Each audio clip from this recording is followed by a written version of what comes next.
ridiculous. Hey everybody, welcome to 20 Sides to Every Story. It's Friday night, so we're playing one of our community campaign games, and tonight the flavor is Expedition to the Barrier Peaks. We've been playing this since, I don't know, for a few months now, and this is our 11th episode, and we got one more after this, so we're just about to wrap this campaign up, but um, yeah, we'll have to see. We'll have to see whether it gets wrapped up with a happy ending or maybe a very tragic ending. I don't know.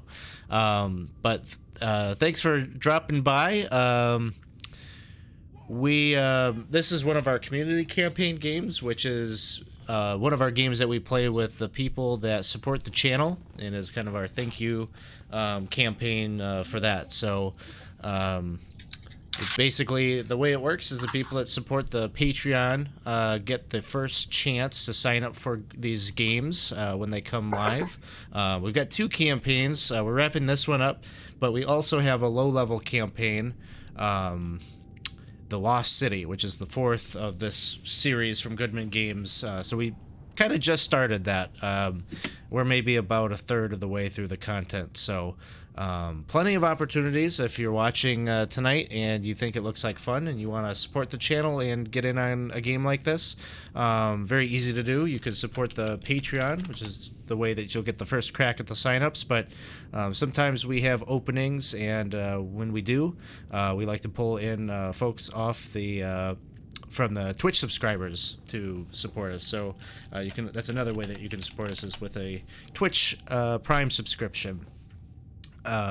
Basically, if you have Amazon Prime, you are able to support one channel with a subscription a month for free as a perk of that service. So we'd be delighted if you use that on us. In addition to being able to sign up for the occasional game with us, you earn your EXP a little bit faster, and there's some exclusive EXP store items for those that are subscribers. So if you're watching us tonight and you want to use some of your EXP, your viewer rewards, you can do so in the EXP store. I just popped the link up in the chat for that. You can buy the characters rerolls, you can buy me a reroll, you can redeem wandering monsters, healing potions, nat 20s on death saving throws, all sorts of things to impact our game and our story tonight. Lots of opportunities to watch this weekend. We've got a couple more games going tomorrow night. DM Dave will be running Kingmaker at... I always get my weekend times wrong. I think it's 6:30. But tomorrow evening, swing by tomorrow evening, Dave will be running his game. And then Sunday night, Paul is running, I think this is Saltmarsh week, so come back this weekend, this Sunday night, check that out. Yeah, Selvin's got a lot of hit points, so we've got the overlay. Galaxian, good to see you. Yeah, this is something new I've been doing, is putting some stats up, some live stats on the overlay here. So you can find out when they're in dire need or in trouble. So I think before I do any kind of story recap, we're gonna just do the character introductions right off the get-go. I don't really have a question necessarily prepared for you, so just give us the intro on who your character is and how did they end up in this situation that they're currently in, and we'll, just give us all the detail that you want about who your character is. So I think, why don't we start right here at the beginning with Char.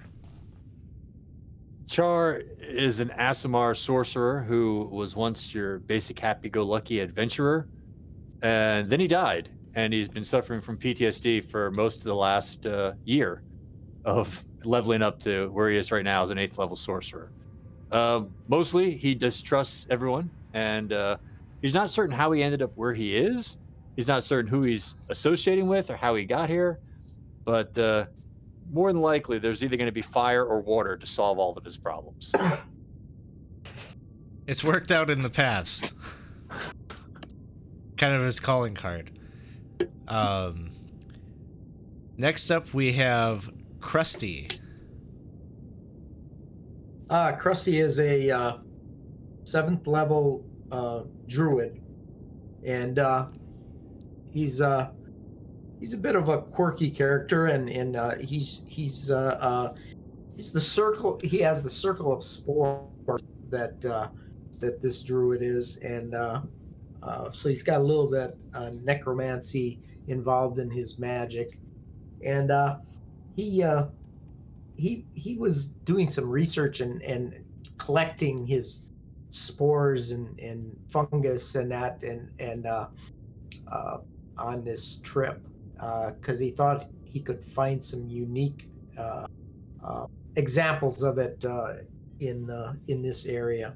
So that's what he's been doing. All right. Next up, we have another OG character from the Borderlands, Rurik. Is a dwarf. He was a member of the Jewelers Guild, and he's constantly been struggling with his own inclination to perhaps take things that don't really belong to him just because they're beautiful. So he's definitely touched by beauty, fascinated by cinnamon, and that's kind of put a defining reason for him actually being here, because he actually wouldn't be out here at all if it weren't for the fact that A, he's finally embraced his roguish nature, B, he's knew that he would have a chance to hang out with Cinnamon more than he's had a chance in years, and C, there might be a chance to find some really interesting and cool and beautiful things. So far, he's managed to do one of those two things, which is hang out with Cinnamon a little bit longer than he might otherwise have. Nothing much beautiful on this trip so far, except for the first encounter with the Sphinx. All right. And thank you, everyone, for the cheers. I hear looks like the gem door is getting fed, so he's happy. Currently is the door for Rurik's shop is the gem door. Next up, we have Selvin. Selvin is a Dragonborn, level 10 Paladin, the Oath of Redemption.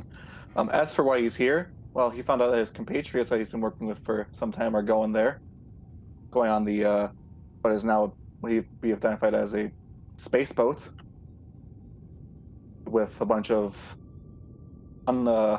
fun captors, we should say. And he's going because people are going to get hurt. He might as well be there to take the hits so they don't have to.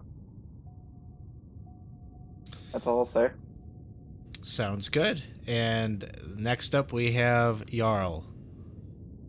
Hey, I'm Isaac. I'm playing Jarl. Jarl is a level 8 monk.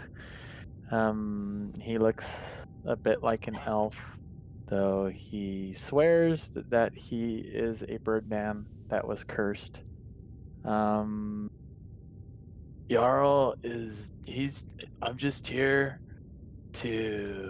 I was with my buddies and we were told that we were supposed to go here. So I went here and now I'm here and I found my horse, and overall it's been a pretty nice experience. I got to talk to Lucy a bit. She really gets me. And I'm just happy to be here with my buddies. And what was the question? I'm sorry. I think that pretty well sums up Jarl. I forgot about that horse thing.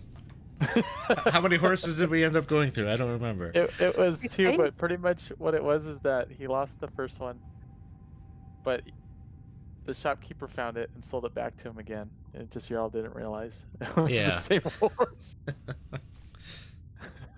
Yeah, so that's our cast of characters here for tonight.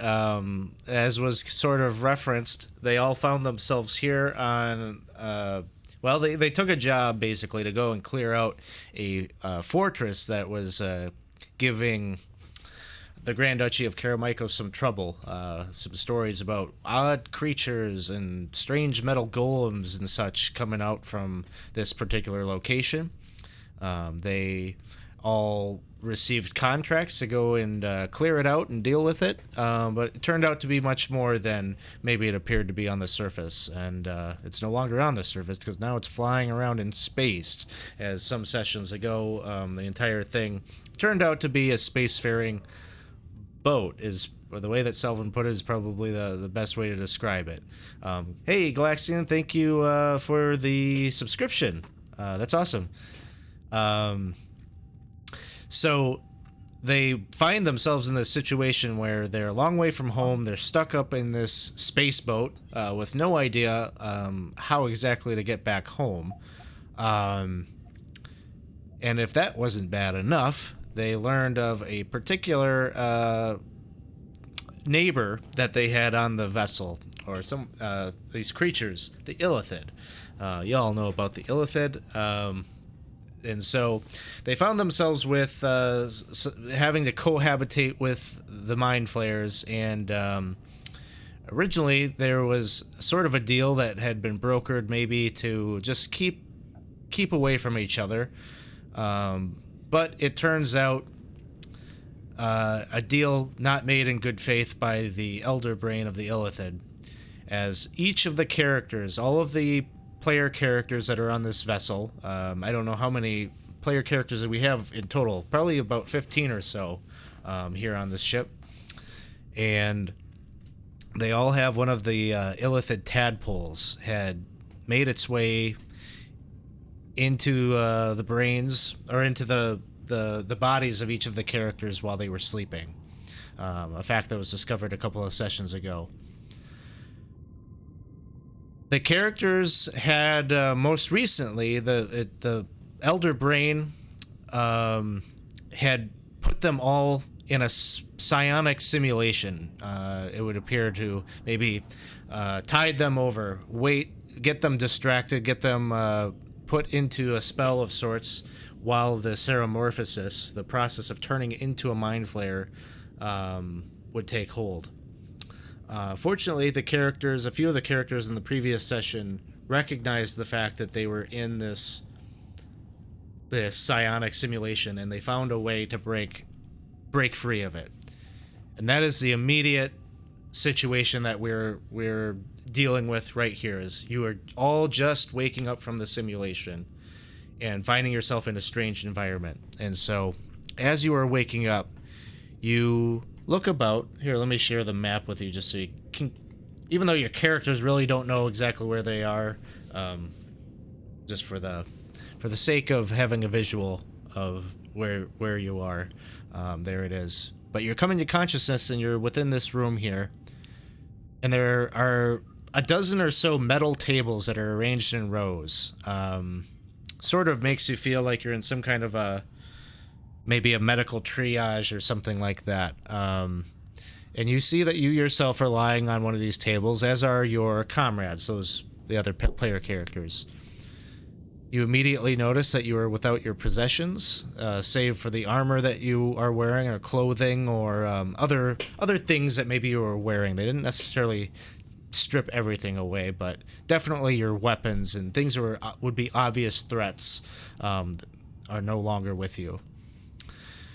As you're staring upward, and actually I'll pop up an image that sort of will give you the sense of the room that you're in. And you're staring upward. The ceiling is composed of these like metal tracks that have these kind of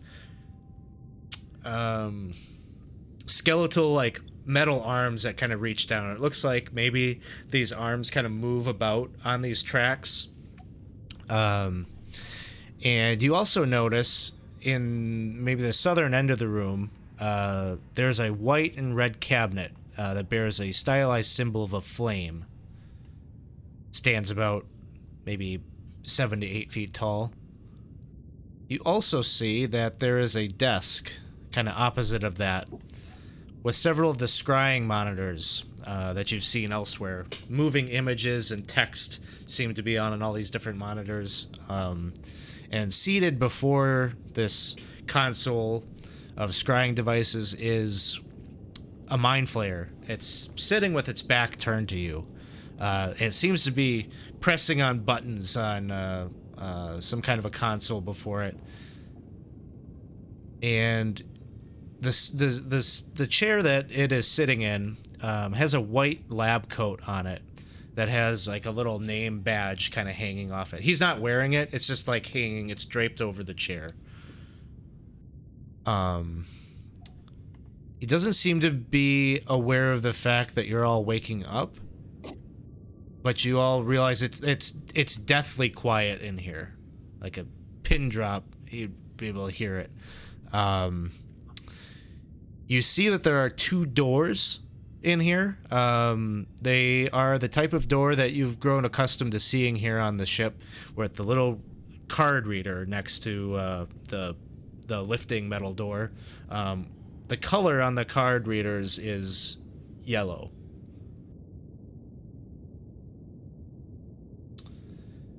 Our colored cards are some of the things that were probably taken from us, though, right? Yes.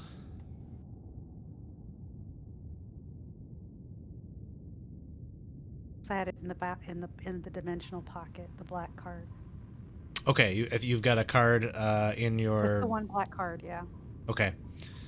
So that card would be higher than the yellow card, so presumably it will work and it will open those doors. Your assumption. But as you're coming, you're starting to become aware of the fact that your comrades are awake. And before you can really decide what to do, you hear the voice of a familiar voice to a few of you. But it's definitely a telepathic message that is coming through. It's not something that's on the air. And the voice says, "Be careful. You have but a moment before the entire hive mind is alerted to the fact that you are awake. If you can get out of here, I can help guide you to your missing possessions, but you must make it out of here." And then the voice is like interrupted before he can finish his thought. For those of you that were played in the previous session, you'd recognize that voice as Cephalosk. He was a mind flayer, seemingly a renegade mind flayer that is no friend of the Elder Brain. He seemed like he wanted to help you because he felt that you could potentially defeat the Elder Brain.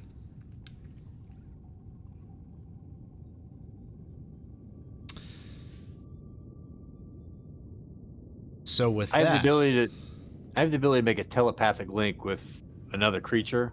Have Okay. we known that to be an issue where these things have picked up on our communications that way?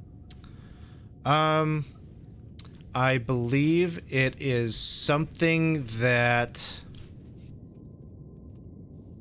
I think it's something that y'all have talked about, like you're not really sure. I don't think it's been something that's been like confirmed one way or another. Okay. If I can see Selvin, I'm going to reach out to his head and ask him, where the hell am I? What have you guys been doing? Is this the fungus people's fault? On a table. What's your second question? I'm sorry, I forgot. And How no, did it's we not get the here? fungus.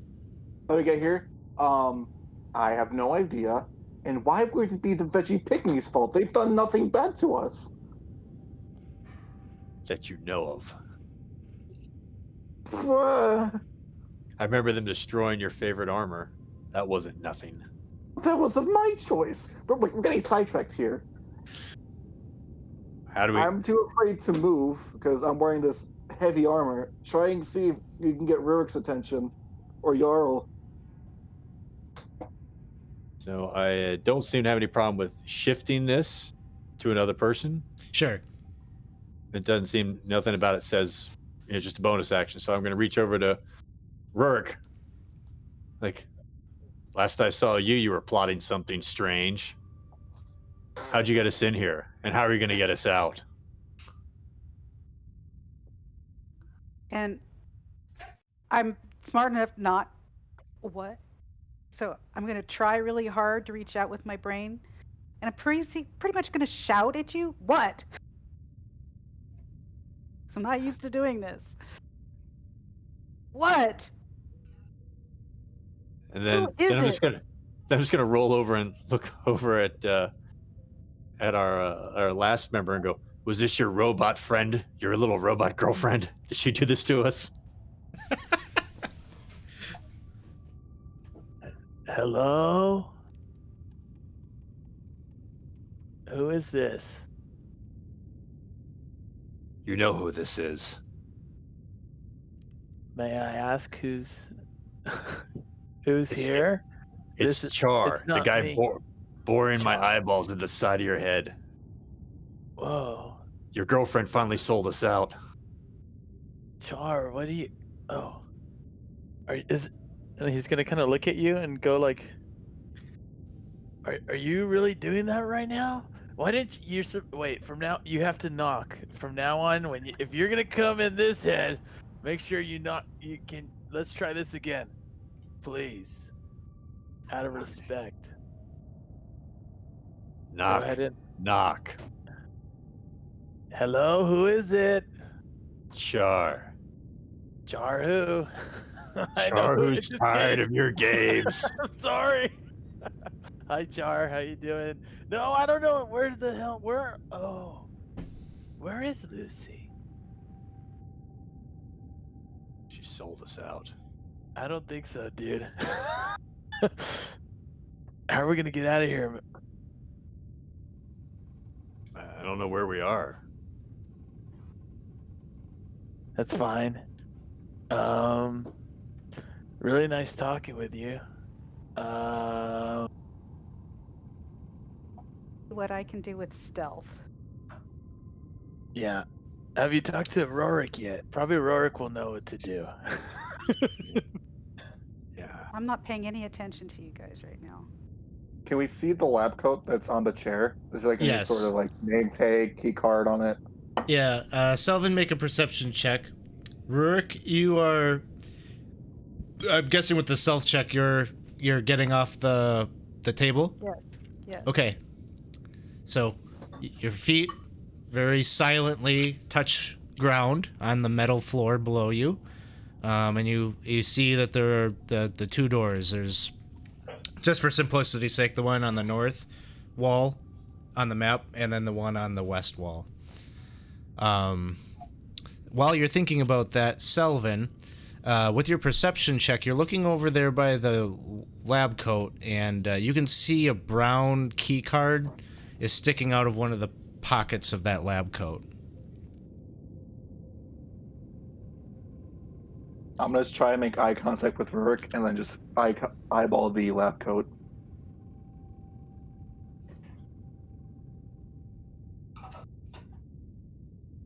The lab coat.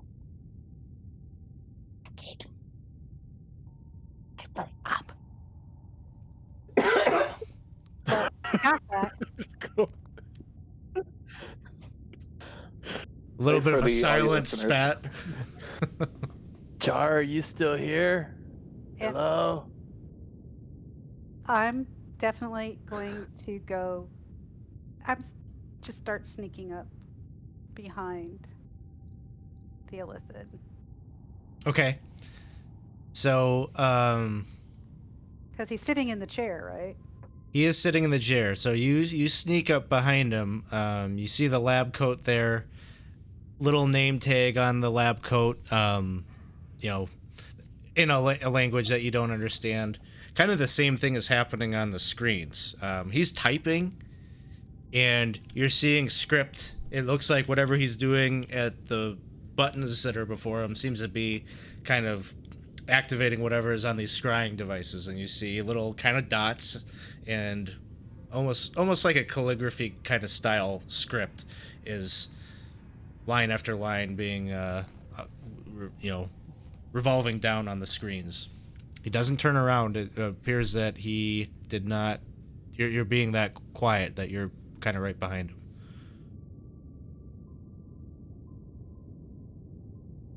So I'm going to do what I normally do in this situation. I'm going to go ahead and try and reach for the card and pull it gently out of the pocket. So do I have to do another check? Sleight of hand at advantage. Okay.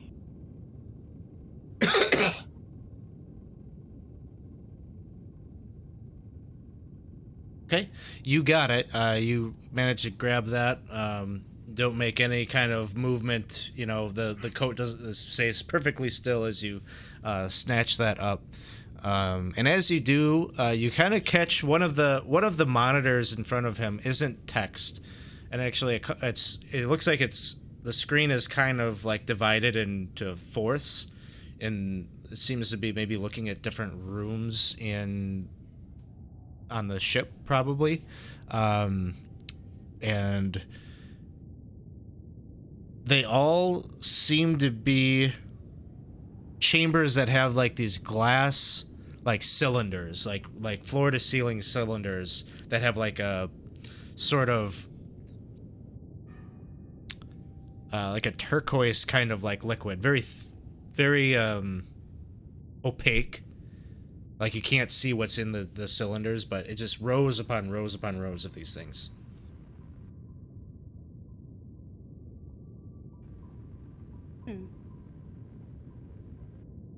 I'm trying to decide whether to kill him or not. Kill him? Do I not kill him? Do I kill him? Jarl, Kill him. I've never seen these before. Do we fight them? Or do we run? Well, I don't know, dude. I would assume the only way out is, I mean, I'm sure he's gonna tell somebody, right, if he sees us that we're awake, dude. I mean, So we the could way out ask nicely, but either way, we don't want to let them know. Just we're tell me if here. the way out is through blood. I didn't say that, dude. While they're having this discussion, I'm going to reach into my pocket because I do have that one dagger of poison. Sure. Yes. So I'm just going to reach into my pocket. I really am conflicted about it. I don't like killing or things for no damn good reason. But I'm going to go ahead and grab what looks like all of at least a tentacle, Okay. pull his head back, and just slice All right. and hope it works. Attack roll at advantage. It's a surprise round. Uh-oh. I better get over there. 24 will hit. And you have sneak attack. Do the sneak attack. So let me go drop that on me. All right, it's been a while since I've done this. There is no me to drop it on, so I just 3d6. Just click it and it'll add it to yourself. And then you roll your attack roll.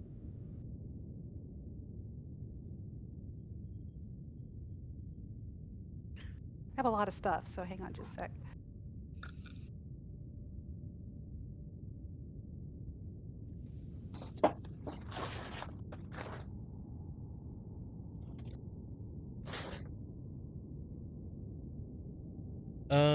Let's see. That was just another attack roll. There should be a button for damage near it. Oh, there it is. Sorry, I just hit the wrong thing, like I said. What level is Rourke? 8. 8. Is your sneak attack's actually 46, not 3d6. Good call. I'll make that edit here. So what I've got is hang on.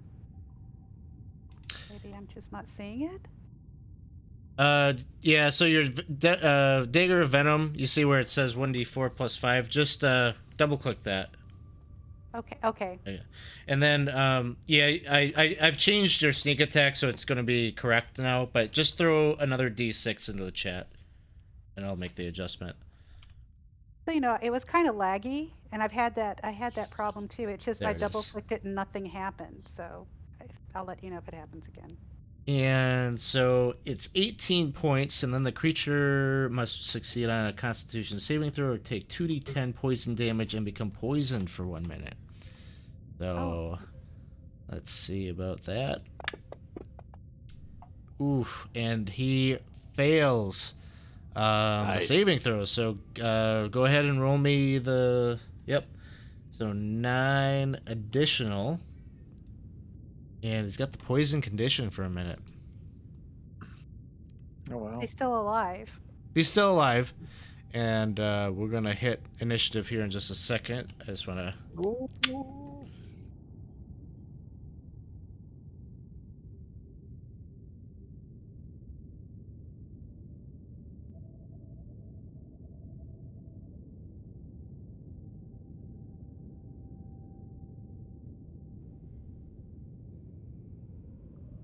All right, and then initiative gets rolled. And up first, Rurik, you're Nice. up right away. Oh, I'm just going to do Good it work. again. I can't slice again, but I'm going to go ahead and stab this time. Well, and do you have your combat tracker up? I do. Because then you'll be able to like see, like you can click and drag things onto the Mind Flayer on the combat tracker. You can target it and things Okay, like great. that. So here we go.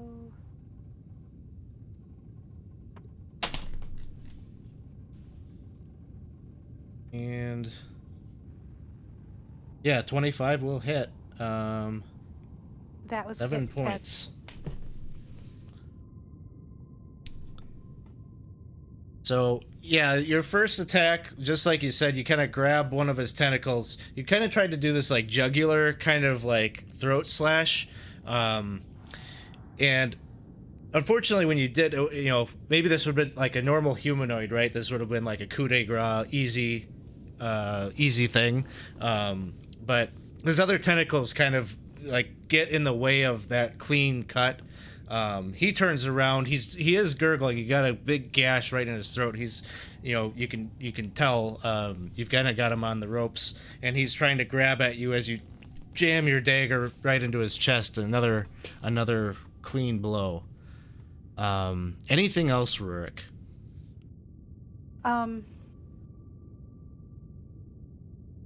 At this point, I'm going to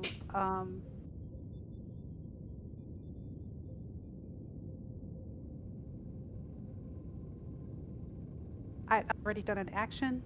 The only thing I can do is actually just I'm going to go ahead and do a dodge. I get ready to dodge. I think I can do that as a feat.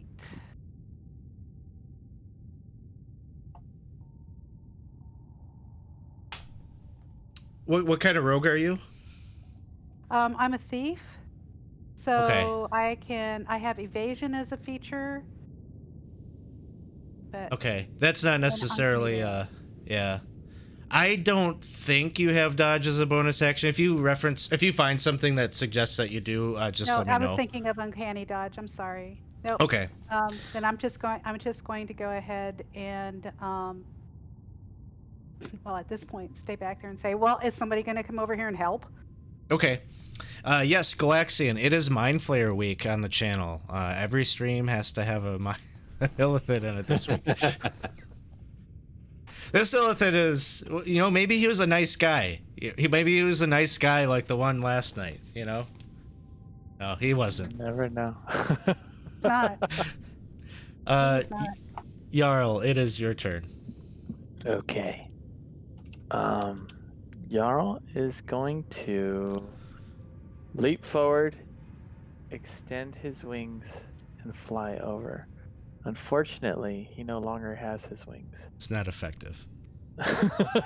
So he will leap and fall to the ground and then just start sprinting over and kind of go, oh. And he'll go and run and try to punch him in the throat with. Sounds good. Yep. Here we go.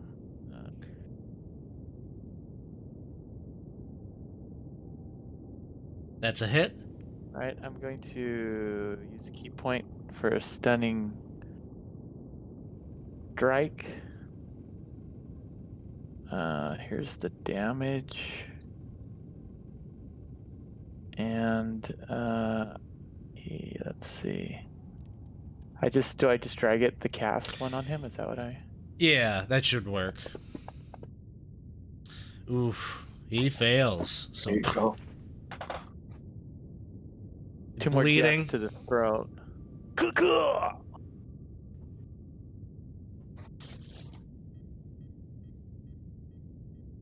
Char, I think we're doing the blood thing, dude. Yes.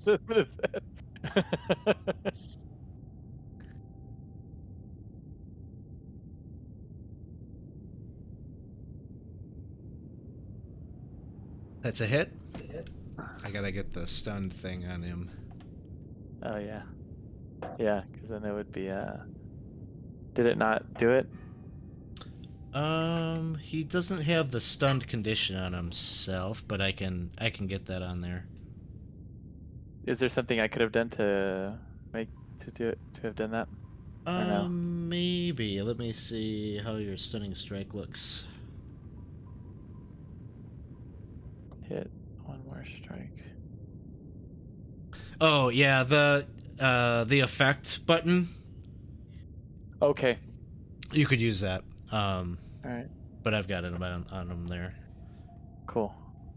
Sounds good. So yeah, he is taking a few blows to the head, bleeding, and looks pretty out of it as we turn to Krusty.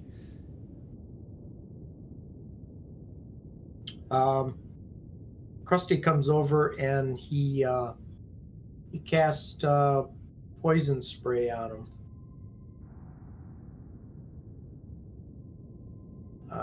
So he's got to make a con save. All right. Did he save or? You didn't to actually. target him. You have to either drag it onto him or target him, and then do it. Where do I drag it onto him? The combat tracker. Backpacker. Oh, okay. Yeah, it works the same way like if it was a token. So yeah, he fails, so he'll take that damage.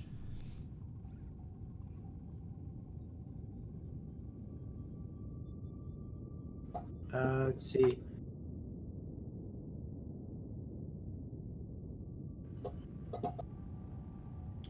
Nine points. Okay.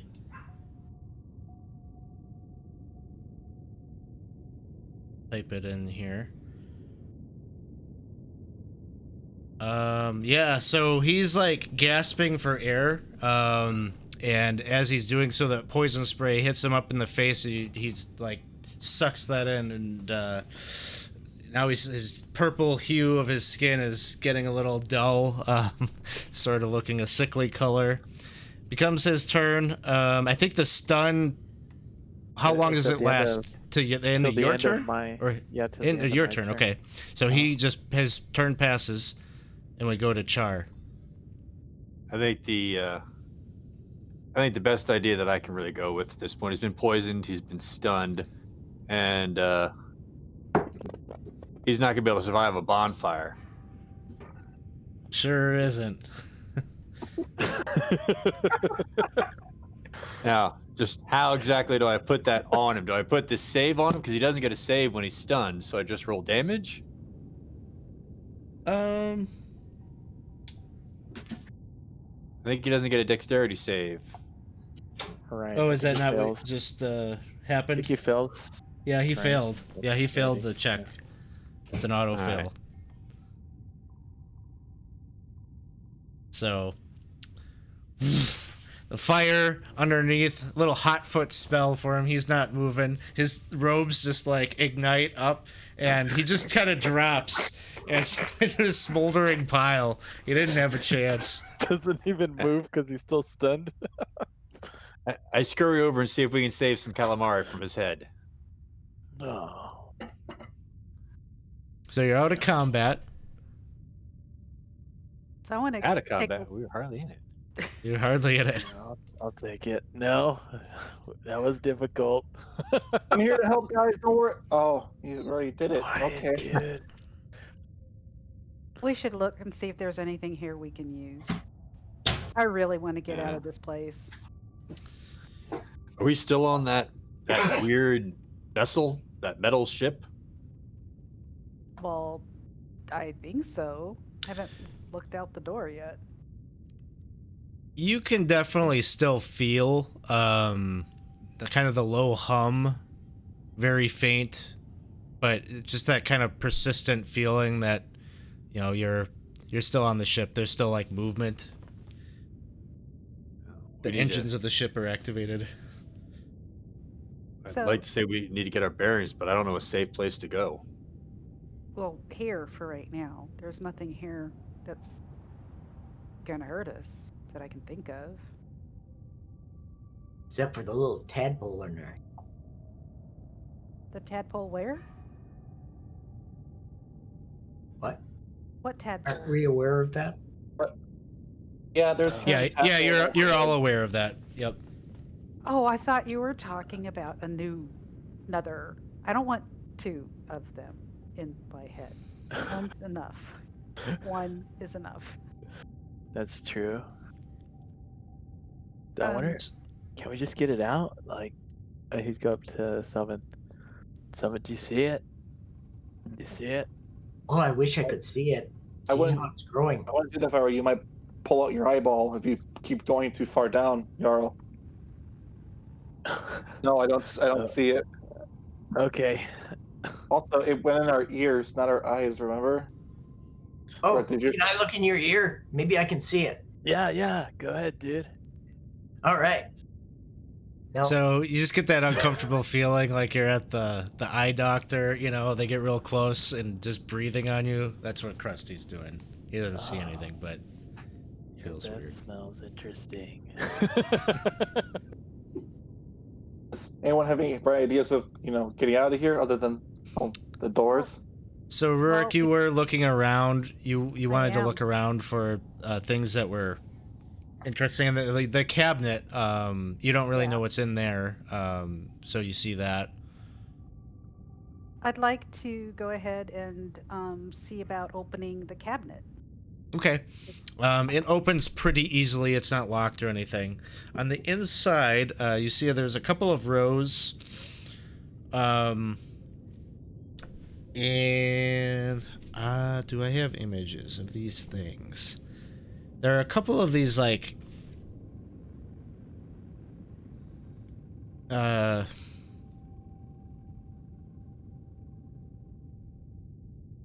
they kind of look like almost like an aerosol can is basically what it looks like. It just has like a red T on it. And then there's another item that looks like, we'll see if you can see it from this. Looks like that. Okay, so it's like something you can put on your back? Yeah, it's got like a harness, but it basically looks like two cylindrical like kind of tanks, and they have these hoses attached to it, and kind of a metal apparatus at the tip of the hose that seems to have kind of like the grip seems like if you squeeze it, your intuition tells you that maybe it will activate. You don't know what that would be, but By lifting the tank, can you tell if it's full or not? Oh, I can try. Lift the tank. you lift the tank, and Yeah, I don't know. You get maybe like a sense that there's some kind of not like water, like it's not. There's some kind of like quasi liquid in the tank, but it's not sloshing around in the same way that like water would. Well, I But was just telling. it's full of something. Yeah, I was just by the weight of the tank whether it was filled or not. Yeah, there's definitely full of something. But your guess is it's not as I don't know, mutable as water. I don't know if that's the right word, but It doesn't flow the same way. right. So, how many of them are there? How many do I see? How many do we see? There's 4 of the little aerosol cans with the little trigger on them, and then one of this spray gun thing, this backpack. I have no idea what this stuff is, but it's worth taking. It's either a weapon or something for protecting ourselves. Maybe it's like insecticide or poison or something. So, I still have all my spells, so I can act without a weapon. But if someone needs a weapon, this might be it. Oh. I got my spells too. Hey, I remember you now. You're the fungus dude. Yeah, and they took them all too. Now I gotta start collecting all over again. It's gonna take me forever. You know, dude, I'm a bit of a connoisseur in fungus myself. Every once in a while, I'd have a bite from the little veggie pygmies. They gave me some of their shoulder. It was really good, dude. Yeah, I get a lot from them. Do you ever check the bottom of your shoe? You know, you could scrape some of that stuff off. It's a good I eat. get some vials. I could Oh, save it. They took those too. While this conversation's happening, can I try and see if there's anything on the mind fire as we're discussing Sure. the fungus? You go and he's just wearing kind of like like robes. I mean, he pretty well burned up, but you check him out and you don't get the sense that there was anything really useful on the body itself. But you do see, you know, as you're checking that out, it's right near, you kind of look up at the desk and the computer console there, and the lab coat.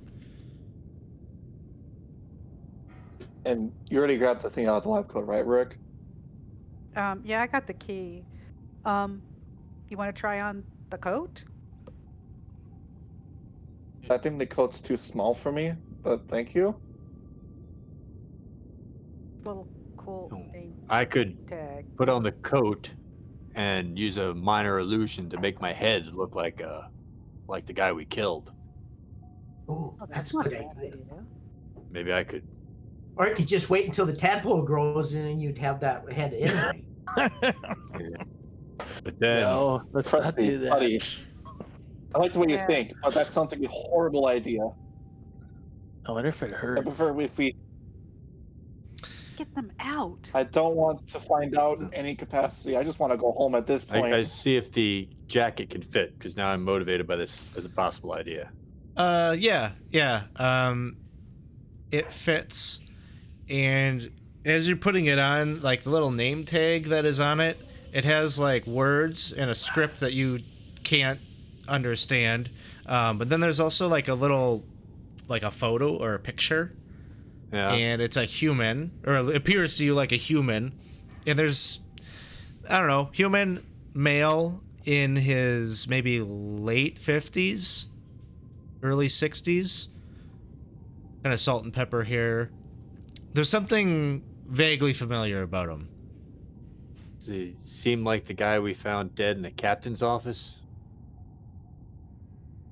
You're trying to rack. You just have that like vague sense of familiarity about it, and you think back to that memory, and you quickly like, no, that wasn't it. Eliminate that. Stupid Does it Stupid. look like the head scientist that's supposed to be working like the 7th level? I don't remember his name. I have it in my notes somewhere, but it could be him. I don't know if you ever saw a picture of him. That's the big thing. I remember it was a person, and I have the name somewhere. I just don't know where I have my notebook. Yeah, if you had a way to read the name tag, you might be able to compare that. But just on the face, I don't think you would know. But apparently the flare guy was not wearing the jacket. It was just left there. It was just hanging off the chair. Not as though he'd taken it off to relax or had ever worn it. Yeah, you probably don't get that impression, especially since the Mind Flayer was wearing these robes. It would be impractical that he tried to like stuff himself into this jacket. I was thinking along the lines of had this guy turned into that Mind Flayer. Okay. I still put on the coat. I've see what might be useful to have it with us, and it's easier to wear than to carry. You put it on, and suddenly, probably unrelated, but you don't know. You just have this like intense headache. And actually, all of you, maybe not in unison, but like as this scene has been playing out, have started to get this sensation of pain, like a migraine coming on. We'll just take care of it kind of all at once. Everyone give me a Constitution saving throw. All of you have a +3 to this. Yay. Boom. Nailed it. Nailed it. And I think, was that everyone? Everyone made it. So it's still painful. And you pretty much know where it's coming from or why this is happening, but you can't shake that feeling that this thing is crawling around in your scalp. But I can disassociate it from having put the jacket on. Yeah. This jacket's hurting my head.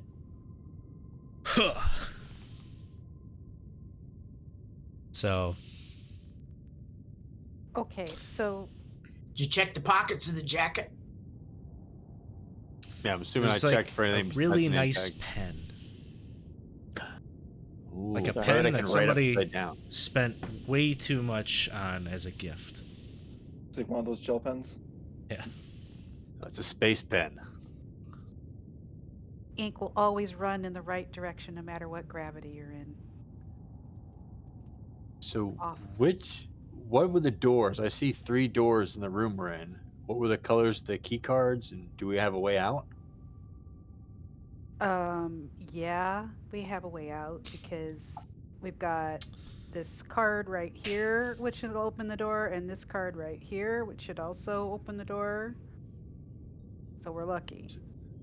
So we can get out I'm- any of the 3 doors. Sorry. I didn't realize that you could see this door here. I'm going to say that this door here doesn't exist. Okay. So there's just- actually just the 2 doors, yeah. The one on the north, North and then and the one west. on the west. Did you throw that jacket on the floor? Krusty will go pick it up if you did. No. Once I realized it wasn't what caused my headache. So does anybody here have any kind of an idea how to get these things out of our head? Krusty, do you know how to get these things out of our head? Pardon? I couldn't hear you. Your voice is kind of low. Do you know how to get these things out of our head? Because I really don't want to have another headache.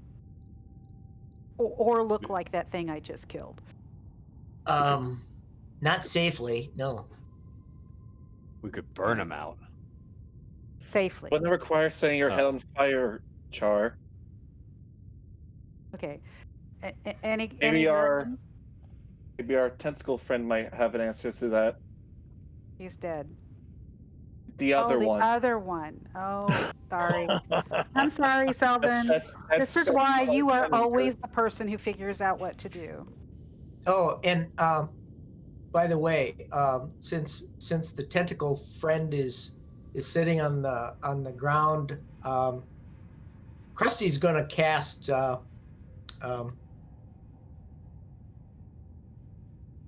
Animate dead.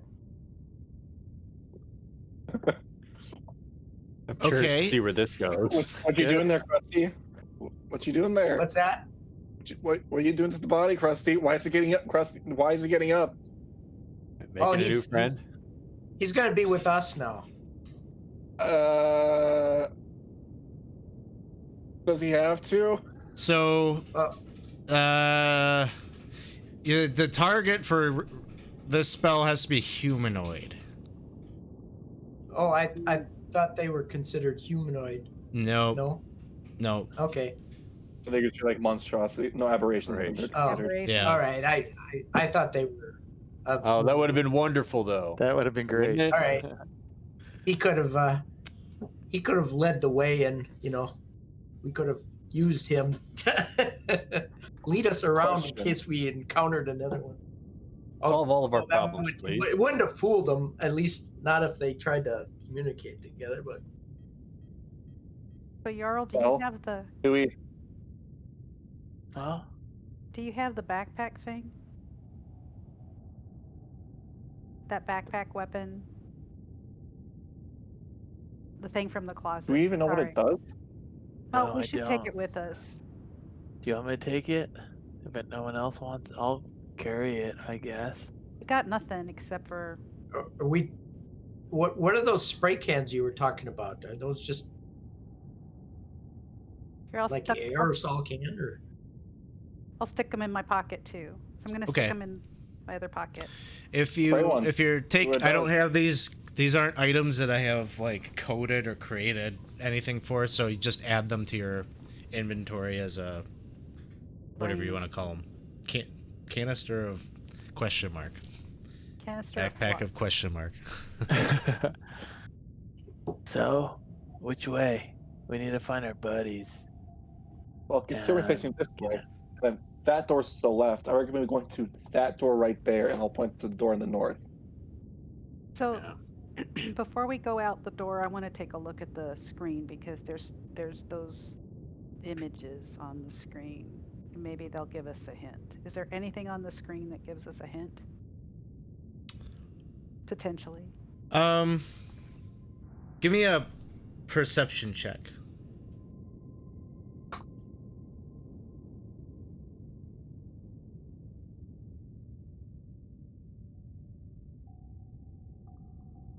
Okay.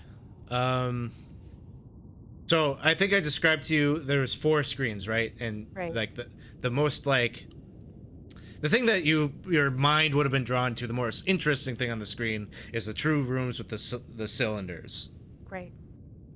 The other 2 screens seem to be like surveillance cameras of like the hallway. And one of them is like the one is just like an intersection. There's like nothing going on. But from your perception check, you check out the 4th window, and it's also an intersection. There's some like kind of like fluorescent lighting or whatever that's kind of pulsing a little bit. And as you're looking at that screen, you swear that you saw something like run through the intersection, like What was real that? fast. It was just a blip. Wow. And it's just kind of like I don't know, like the lights go out once in a while and then like come back on, and it's just kind of like that kind of freaky horror movie type situation. Got that jerky. Well, those Yeah, Those out of the security- corner it's a of little your eye static. feeling. have such a low frame rate that something really fast can move right through. What's that frame rate? Huh? I heard that from somebody. I think Lucy said something about that. Look, you Like guys, for I those don't. video games. I can't tell what this is showing or if it's even close to us. So I don't think it's going to help us with the doors. So we'll pick one. I'd say we go north, The left side. going up. Can we tell where these rooms are? That are on the No. monitor. No. I'm showing you the map but you really don't know where in the ship you are. Uh-huh. So you just have to kind of Pick a live door. with that. Yeah. They should. You, They should as have. players, you know where you are, but They should have maps posted around this ship. For an emergency exit. Might get lost. Yeah, I'm sure the people or things that used to live here probably could understand all of the weird dots on the wall. Okay, north. Let's go north. So, All right. so you go up there and swipe your card, and opens up into a hallway. Pause and And start. in this hallway at this intersection, you see a blinking fluorescent light. oh crap. Rick is saying that out loud. Oh crap. Okay, guys. So this looks like what's on that screen, right? Or that window. Do you want me to go? Here, I'll be right back. Look, see if it's this. It seems to definitely sync up. It's like the exact same. And Wrong door. Rurik, you like hear almost like a nail on a chalkboard, but it's like nail on like sheet metal or something, like a scratch like that, and it just like, you know, makes the hair on the back of your neck stand on end. Okay, I think Far off. Close the door. Swipe. Other way. Other way. Yeah. So not north. What if we just find another thing that's looking at the other door, and then we'll just be stuck in here if we don't commit to a way. Let's try the at other least way. we out. have an It's option of nothing potentially spooky, better. Dude. Sorry. Spooky. It is spooky. Okay, open the other door. So very trepidatiously, I'm going to open the other door. Okay. You just gotta keep moving. So, you go over to the other door, and it opens. And on the other side, this seems to be maybe one of the rooms that has all the cylinders in it from that monitor. There are 3 rows of large glass cylinders that run down the length of the room. Each one is large enough to contain an adult human. Before I go on with the description, let me give you a little image. Ooh. So, there are a total of 12 cylinders, and they're all filled with a kind of murky, what did I say, turquoise, I think? Turquoise liquid. Each one is on this, like, cylinder of metal. It's capped at the top. It seems to run all the way up to a ceiling that has all of these, more of these, this network of tracks and crossbars that have, these skeletal white, you know, very, very thin framed arms. None of them are moving or anything like that, but, they are there. You peer about, you're trying to decipher, what might be in the cylinders when you see, I don't know, you can just kind of tell, like, there are shapes in the cylinders. Oh, wow.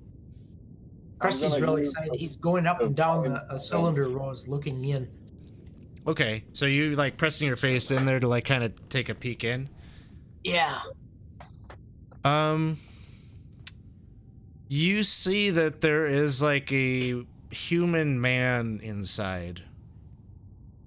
Just one? Yeah, just, well, you're just looking at one cylinder, right? Yeah, just one. Well, he was going down, peeking in each cylinder as he's Okay. walking in that. Yeah, you go up to another one, you look, it looks like another male figure, human male, identical to the previous one. Completely identical, huh? Mm-hmm. Wow. Unclothed, about late 50s. Kind of a wily beard.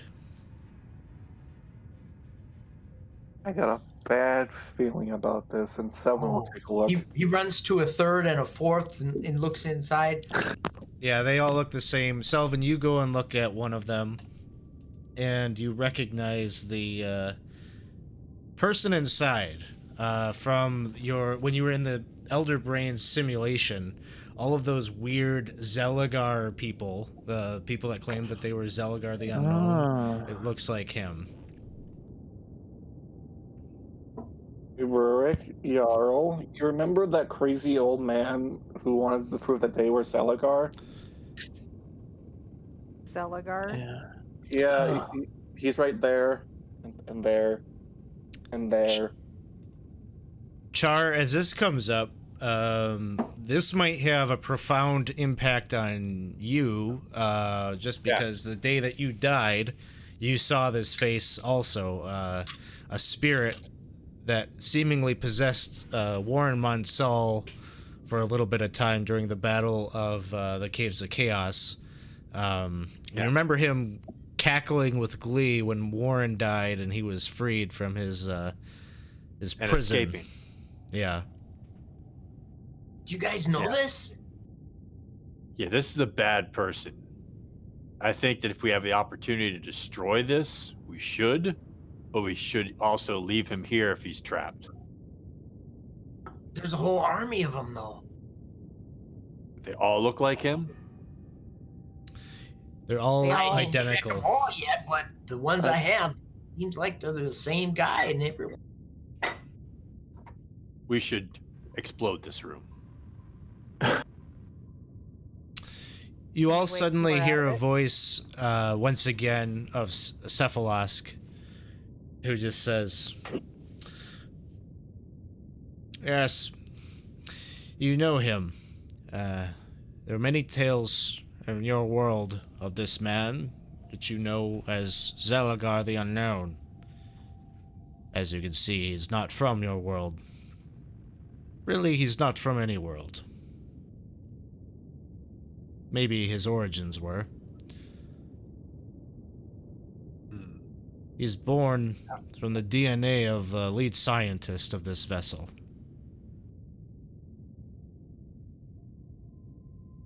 Mean like the guy on the lab coat? What is Dna, and how do you use it? Do we Think all of hear it- that voice? Yeah, he's talking to you all kind of simultaneously. Is and Dna he's- something we can use? Is it a weapon? I don't think that it would be very effective in your hands, but at one time, the colonists, the unwitting colonists of the ship, thought it might be their way of propagating their civilization. This whole ship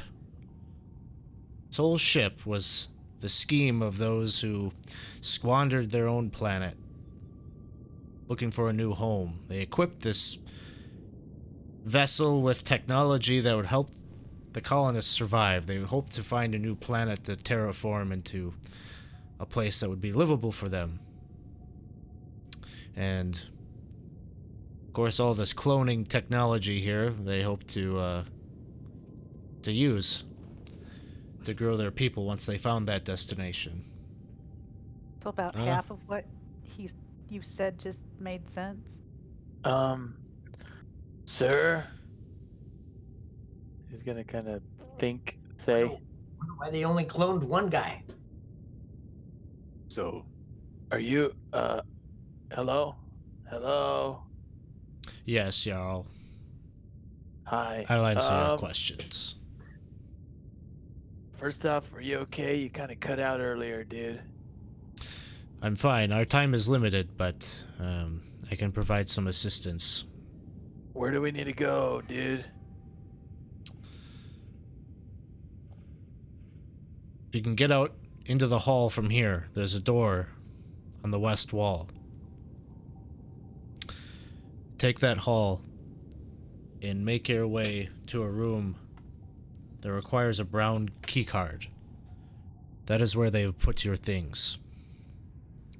Once you have acquired your things, you're going to need to find your droid friend, the one you call Lucy. Lucy. Is she safe? Safety. This is to destroy her because she betrayed us. What? I Right. do not understand this accusation against. The droid No, is a it- tool to be Just used. Just ignore It doesn't number one. betray you. No. Sure. She is My being buddy. reprogrammed by Wait. some of what? my brethren. No. Oh, then she won't be on our side anymore. You'll have to move quickly. Didn't answer that question. So let's go. He knows my weakness for doors on the left side of the room. This is very bad. Okay. It's in our head. So, Char, what do you want to do with these things? Is our plan to somehow go back? I mean, we've left our world, right? And our plan is to get Lucy and somehow go back to our world in this ship. I mean, we got Yes. a lot of goals right now, dude. We gotta get this thing out of our head. We gotta go home. We gotta get Lucy. We gotta get our weapons. We gotta find our friends. If this ship has a Oh, that possibility thing of that was coming back talking to us, that wasn't the one in our head? if Oh. this ship has a chance of coming back to our world, we have to destroy this room. We can't let these be loosened on our planet, on our world. One was bad. This room has 12. I'm all So, for discussing this, but I feel like now is not a good time for it, for we are a ticking time bomb of sorts. Maybe we should get Lucy first. You bring up an excellent point, we though. can't trust that. We won't want any more warmongers walking around, but we have more pressing matters to attend to. All I right. really don't like what Rusty just said. I don't even know if we should follow that advice now. But do you have any better idea? No, so let's just do it. He helped us out, right? Well, He helped us get out of the simulation thing, so yeah. it's a start. Can I ask him a question? Alex, you still there? He's still here. Yeah. Are these things conscious? If we were to break the cage, would they be able to act? They are not truly. They are still in the simulation. They are not able to be animated until they are injected with a certain serum from the other room where you just came from. The hive mind will not allow them to be free until he's certain that they're under his control, unlike that other one, the one that I think you know.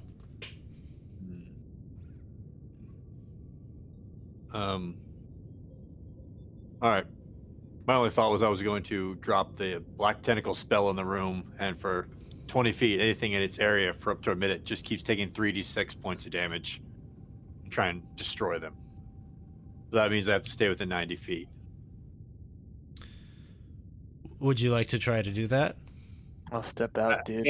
Before you do so, We're gonna so what step you out. said, if they're still in the simulation, wouldn't it be weird if the other brain knew that they're not in the simulation anymore? Yeah, that's a point. Alright. Again, the reason why you always know what to do. I'm dropping not me, breadcrumbs okay. to come back to this room. If what you Yes, say Brad? is true, I will happily allow you to do this on safe conscience.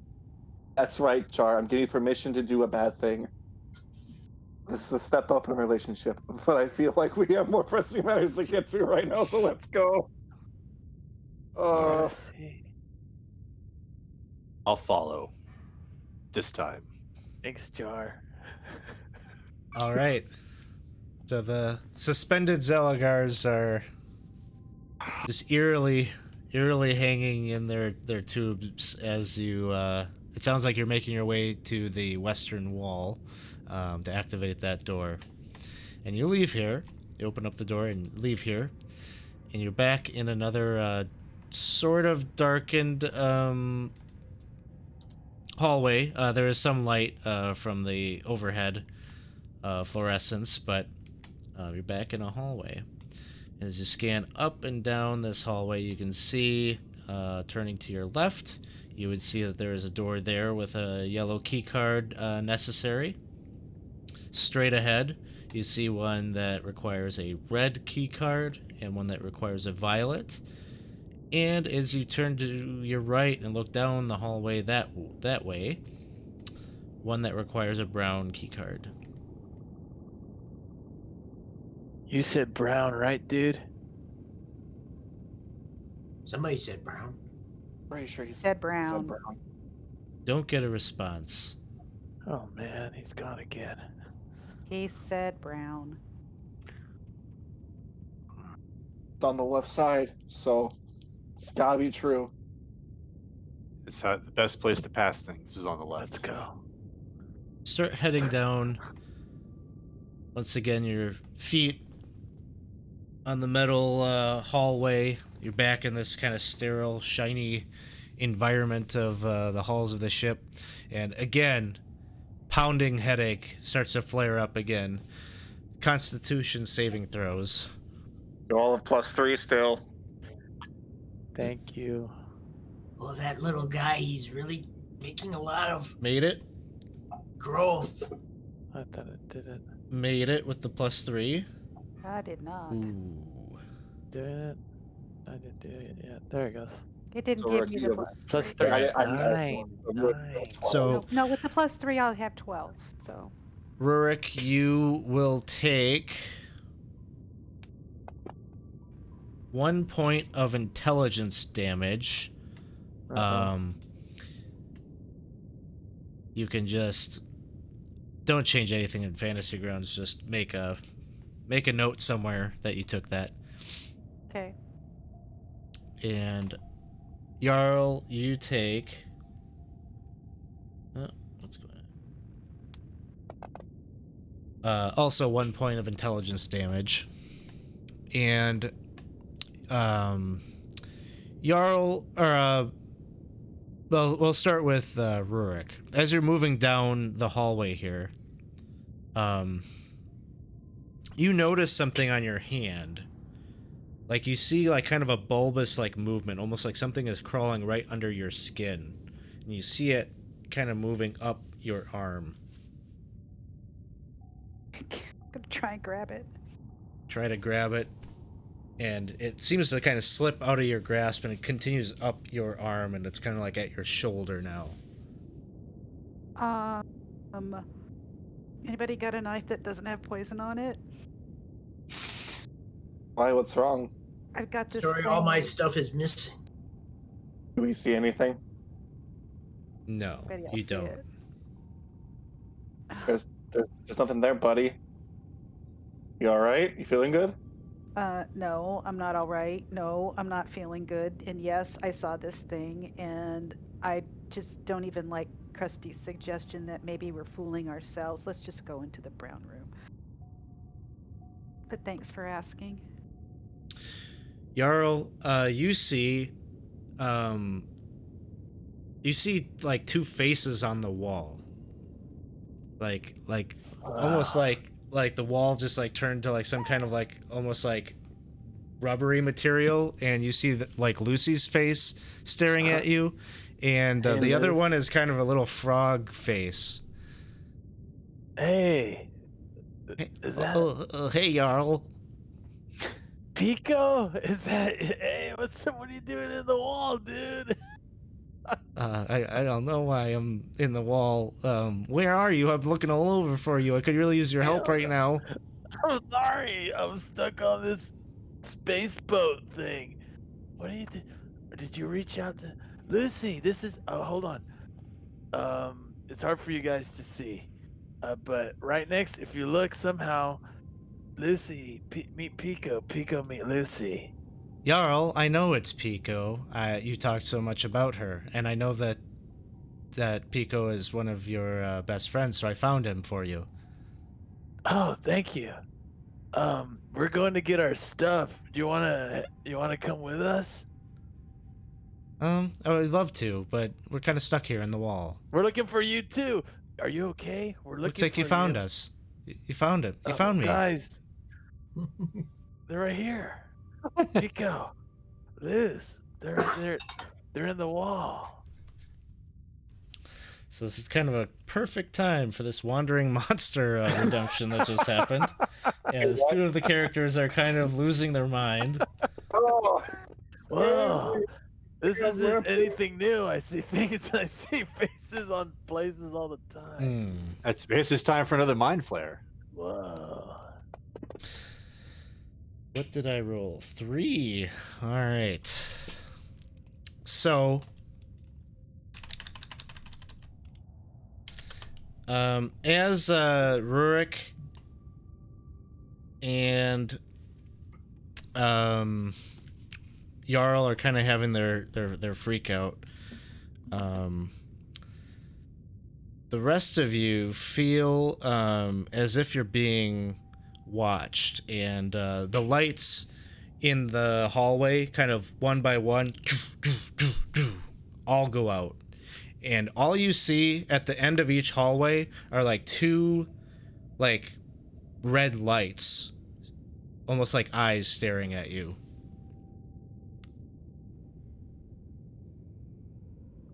I cast light Okay. on my bracers. So I'm you thinking get about casting tidal wave. you get the light on your bracers, and probably that hallway to like the west. You, in the dim light, you just catch the silhouette of this very gangly limbed looking, roughly humanoid looking creature. Its skin is kind of a dark brown color, but it's got wings, like leathery wings, almost bat-like, off of its erupting off of its shoulders. Its head sort of resembles almost like a skeletal alligator with like this brown skin stretched really tightly over it. And it's starting to move towards you. And we'll roll initiative here. We should really And get our weapons. you got a redemption of a healing potion. So decide for yourselves who would like to take that and add that to your inventory.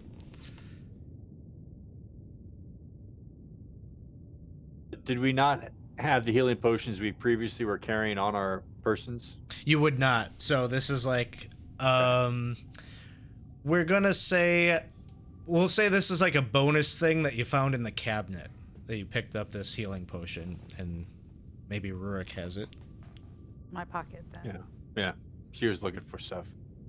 So, we start, Jarl, it is your turn, but I don't think you are really aware of what's happening as you're engrossed in this conversation. Well, okay. All right. That's Pico. Where'd you go? It's dark. Pico Oh. says, well, you need to get yourself out of here, Jarl, so that you could come find me. I'm in a, like, real strange place. I'm way under... I got lost in the desert. Not doing anything for my skin. Oh, I'm sorry. Oh, no. Are you okay? Did you find a bucket? Do you have a bucket?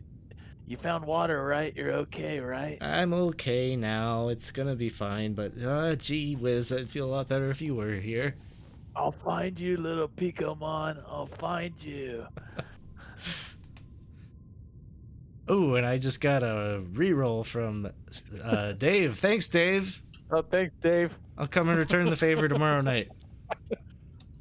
Next up, Rurik, you're pretty preoccupied right now with this bulbous thing that now has reached your throat, and you're feeling the sensation of your, like, airwave as your air pipe is cut off. Okay. Can't breathe. And it's getting dark. and I want to get out of here. And I'm not noticing. I I- just. Yeah, I would say you're like kind of unaware of the danger that the party's in right now. Okay, so I'm actually going to start running towards the brown door, thinking that that's going to help. Okay. So you all watch as Rurik like runs forward and is like right near one of these things. Doesn't even like really comprehend that it's there or see it. His destination is that door. So Rurik, you're like halfway down the hallway. Char, it is your turn. So, just to clarify the scene, we are the emblem on the map, and to the north of us, south of us, and west of us. Yeah, see just things? I'll put some tokens out here. Like we're not playing gridded combat or anything, but I'll just put them here Right. so you kind of get the scene. We'll just get a scope of where we're at. And Yeah. Rurik just ran towards the one to the north. Yep. So consider them Okay. if spatial awareness or spatial dimensions matter. We'll say each of them is like 60 feet away from you. Okay. So the one that's in front where Rurik is running to, I'm not. I guess you've now put him up on it. Which one is it? 1, 2, or 3? 1. Okay.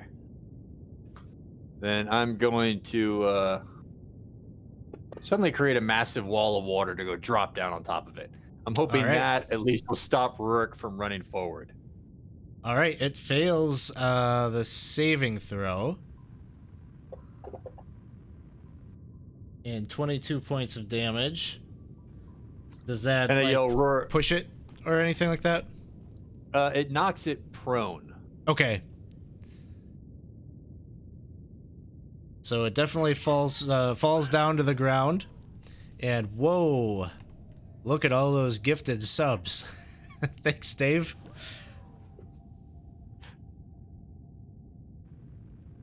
You know, Chris Jones Alright. isn't here, so someone's got to do it. Do it myself. Anything else, Char? So you see the tidal wave knocks the vampoid down on the ground. And I just yell out at Rurik, "What are you, crazy? It's right in front of you, under all the water." And Rurik, make another intelligence saving throw. We'll say no +3 on this one just because you're probably far away. Constitution saving throw? Yeah, well, no, this will be...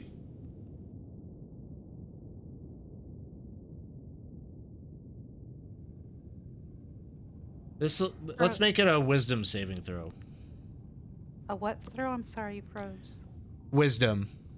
Wisdom. Ugh. Okay. Okay. You're not any less like this thing has not gone away. Like that sensation is still there, but Char casting the spell, knocking this thing down and yelling at you, you are aware of it now. So still concerned about that thing, but you're aware of the danger to the party now. Yeah. So next up is Selvin. What would you like to do? Well, I can see Jarl is in a stupor, talking to his wall that's next to him. Like, Jarl, buddy, You look very happy. Huh? Jarl, buddy, this is not a time to be happy. There are things coming. Get your act together, buddy. You gotta get through it. Think about Lucy. We gotta go save her. Come on, Jarl. Then I just slap him out of it. She's right here. Make a- Wrong. Jarl, make a wisdom saving throw. You have a +3, Jarl. You have a +3. Hold up. Oh, I do? I- Okay, good. I did a thing, so let me give it to you. Never mind, you're just gonna roll it. Oh, sorry. +3. Alright. You are still pretty like wrapped up in this wall thing. I sure am. When it's love, it's love. I assume that would take my action to do. I'm gonna say no. Like you can have a small interaction there, and I'll let you do your regular turn. They're 60 feet away, so I can't do all too much. Just try and get the door open, and I will try to interpose myself with number 2 and 3 and just dodge. Okay, that sounds good. Krusty, it is your turn. I would like to conjure animals. Can they attack in the same turn, or do I have to wait until next turn before they can attack?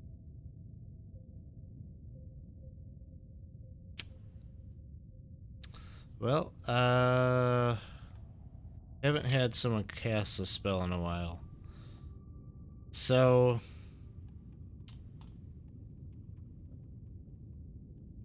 they appear, you choose, they roll initiative as a group. So depends on what they roll. What are you conjuring? 4 war horses.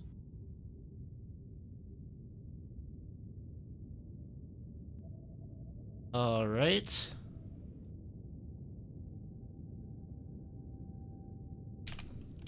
Find this to be an exciting choice. You have summoned a bunch of war horses onto the flying ship. I'm sure they'll be very thrilled with this.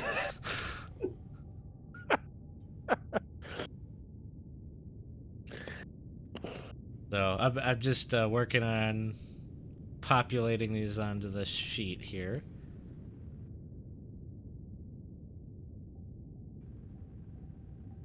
And so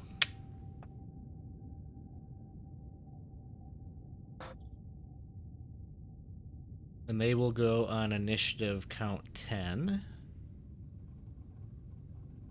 Alright, so let's just read through the description here. Summoned creatures are friendly to you and your companions. They roll initiative, they have their own turns. They obey any verbal commands that you issue to them. If you don't issue any commands to them, they defend themselves from hostile creatures but otherwise take no actions.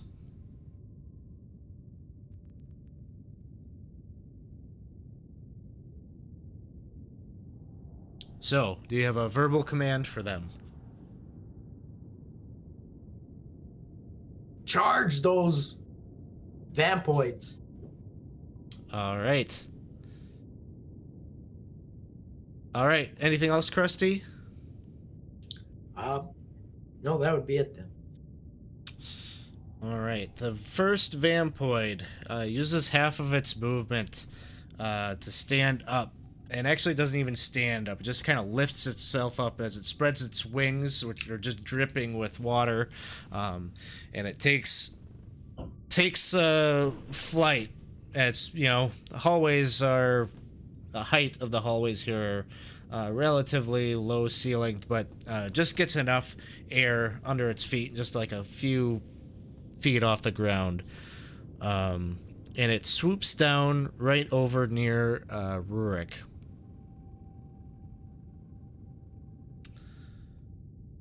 And it You can see it, right? Yeah, you can see it. Okay.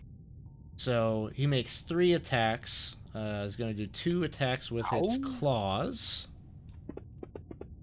First attack is a 22. Didn't use uncanny dodge. That's my For- reaction For half damage. for half damage. Alright, so he rolls 9 points. So you're going to take 4 points from this one. I put that on there for you. Second attack is a 13.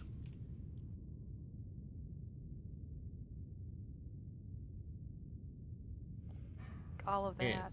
And that is it for him. The second one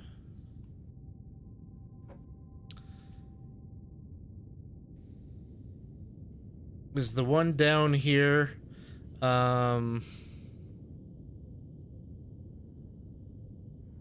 the west hallway. He also they all kind of are taking the same kind of movement. They're spreading their wings and they're flying forward.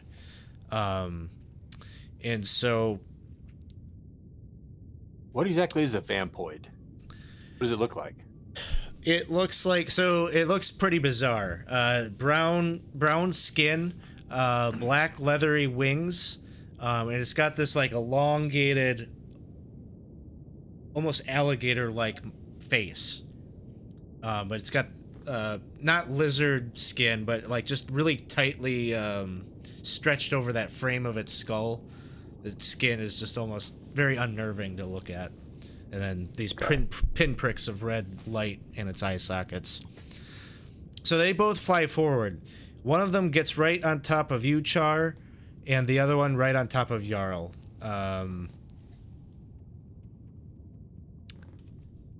And I did say I was between them if possible.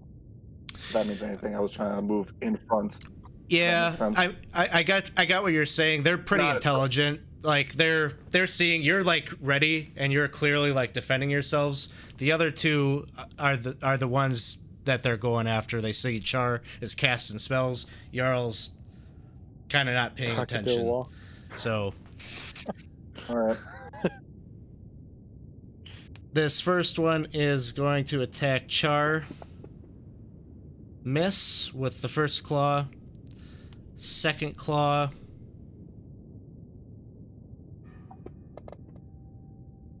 Is a hit Oh, with that'll a hit. 21.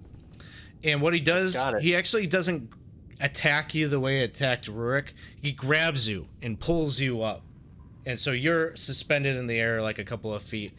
And as he's got you wrapped up and grappled, you can see his mouth is trying to bite into you.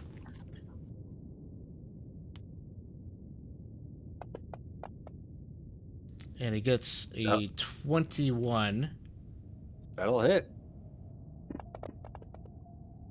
You take a total of 16 points of damage, 12 of which is necrotic. Your hit point maximum is reduced by that 12 from the necrotic, Okay. just like a vampire bite. This second, Don't you get being an Asimar? I'm looking for whether or not that forgot some of the Asimar skill set. I know it would help me with Radiant, but I don't know what it does for Necrotic. the other one's right up by Jarl. As you're staring at the wall, the 14 will miss. The second claw is a 24. So I have resistance to necrotic damage. Okay, so take back 6 points of health from the damage that Okay. you took, and then your hit point maximum is only reduced by 6.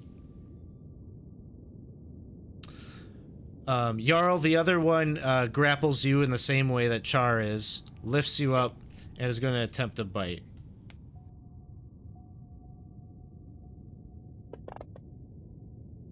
That one's an 11, but I got a re-roll from DM Dave. Oh, great. I'm going to use it. It's awesome.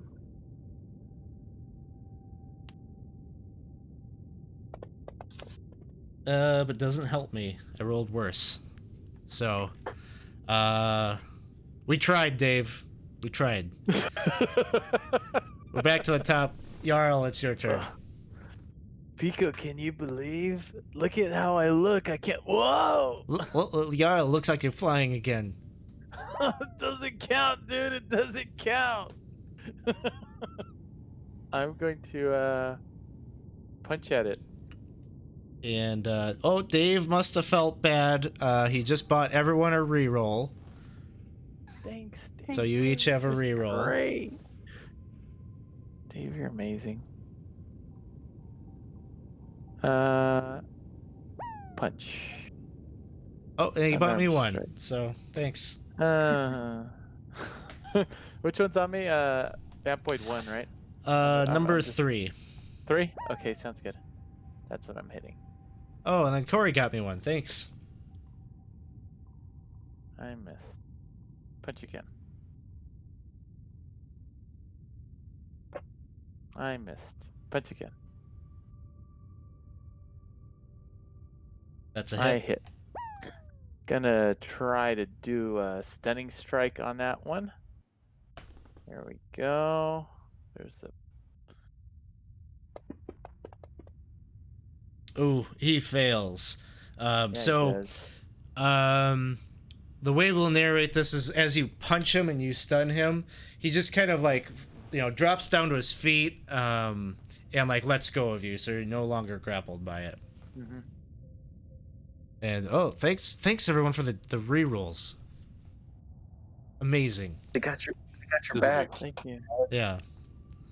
Wow, they really care. Really care. We have no weapons. We're teaming up on you, I guess. Next up is Rurik. I'm going to pull my dagger out and attack the vampire. All right. This Thing is in front of me? Vampoid 1. Yes. If I drop it on the little V, it won't do it though, right? In the hallway, it has to be on the combat tracker. Actually, you could do it on the one on the map. It's a token. You could drop it on that. Either way. Okay, well, I'm gonna do it this way first, and then 19 Nice. or 27. Yeah, that'll hit.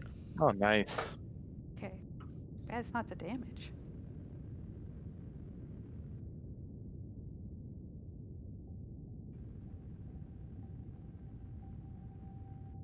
And that's 7 points. And this is with the Venom Dagger.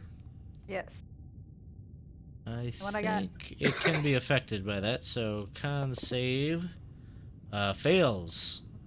What was it? 2d10 poison in poison 2d10, condition. yes.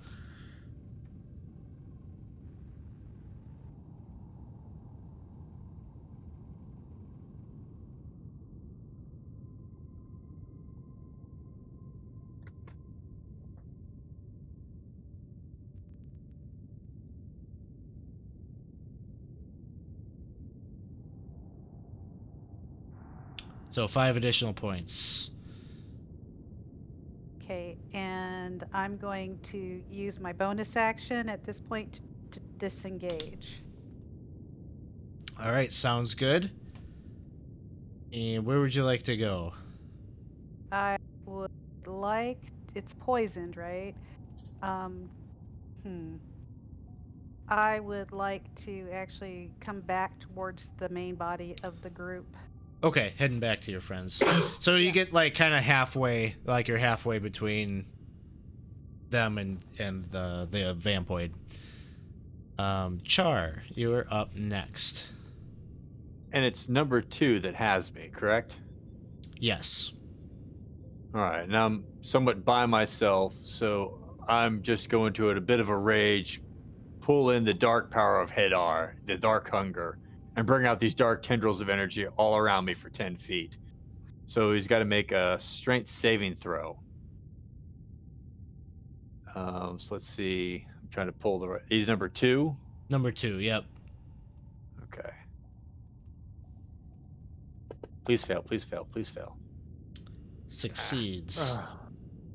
Could that be the reroll? Reroll, Alex. Man, it could be your reroll if you want to really. I could, yeah. I'm gonna say no. It looks like not a 16. What's that? Oh, nothing. Oh, okay. Anything else, Char? I'm trying to remember what the result of it is when it's not. Yeah, it probably does I half. think it still does damage, right? Half. Yeah. Yeah. It used to be it couldn't take reactions, but it still does some damage.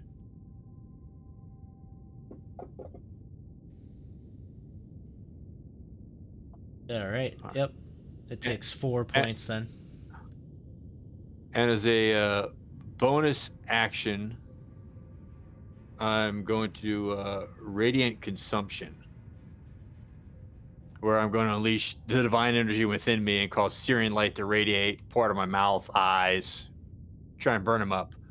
So it's in a 10-foot radius. I get to put in, I think, 4 points of radiant damage to it. Okay. So an It doesn't additional seem like 4. there's. Yeah, it doesn't seem to be there's any save at all. Okay, I've got it. I'll add it to as damage total here. Hunger of also think- Hadar has a cold damage at the start of its turn. They are immune to cold, so just so you know, when his turn comes around, I'm not ignoring your spell. It doesn't have an effect. Hunger of Hadar. What's that? Different spell. This is not hunger. This is arms. Oh, No, this arms. is hunger. I thought you This is said hunger. I think I said hunger, but I think maybe I should have meant arms, but I 'Cause don't. that's what you used. Yeah, I said arms. Arms. Arms? Okay, Not- Yeah. got it. Hadar is the dark hunger, but it's not the hunger of Hadar. Okay, arms doesn't have a lasting effect. Okay. No. All right. Next up is Selvin. I am a paladin without a flail. I will use my fists and punch the one on Char because I don't know. I don't know what to do anymore. I'm gonna punch it. Acha. Fists. All right, you hit. You It's 5 fisted him points. good. Headbutt him. And the left hook. Ooh, it's a critical And I'm hit. gonna- Nice. I'm gonna That's a try solid it. punch. Pretty I'm gonna- good, dude. Mine's right. So 6 points of bludgeoning and whatever this radiant is. And 21 points Wow. of radiant. Nice. Good without a flail. You don't need. That's- Oh, You don't need a weapon. You don't need no. your What do you radiant mean damage that it's doesn't radiant seem damage? to do anything. What do you mean they're resistant to radiant damage? Not even resistant. You're immune to it? I'm useless. That's my turn. They're immune to radiant damage. Uh-oh. If you're a All right. vampire, radiant damage is like the key thing to throw at. I them. never used the word vampire. Vampoid, come on. Trickery. The 4 horses here of the apocalypse go charging down towards I don't know. I guess we're gonna say the one Vampoid 2 here. If they're able to knock him prone, they get a second attack too.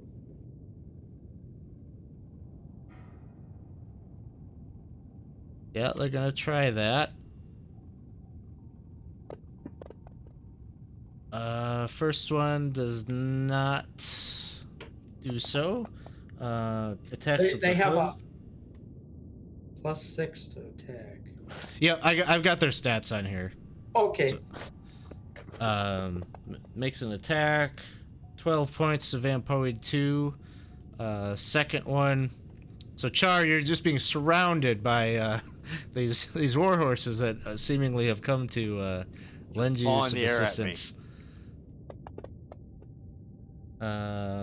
The Vampoid 2 fails its saving throw on the trampling charge and is knocked prone. Does that And, release me from the grapple? Or am I also prone? You. Why don't you give me a strength saving throw also, and we'll resolve it Okay. that way. Hold on, before you do, I'll give you a +3. Never mind, you already rolled them. Okay, so he manages to grab hold, like he's still like holding you. You're still standing, but he's like He's got me by the ankle. got you by the ankle essentially. Yep. And actually, this would be an advantage. So a 25 will hit. Healing 9 points. And then he does the bonus action. That hits also, dealing 12 points of damage. We'll have these other two are gonna go towards the one that Selvin just punched in the face. They come charging forward. Strength saving throws on this Vampoid. He goes prone.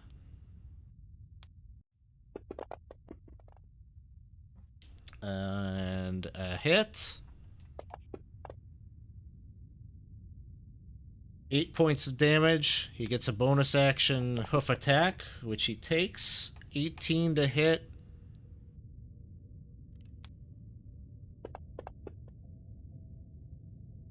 Dealing 8 points.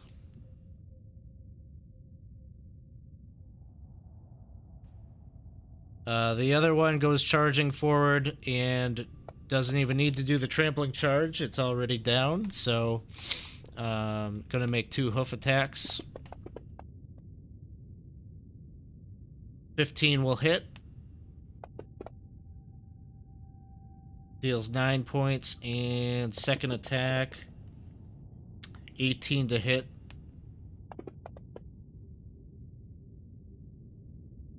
$10 points of damage. Krusty, it is your turn. None of these creatures are close to me yet, right? In the general vicinity of where you are.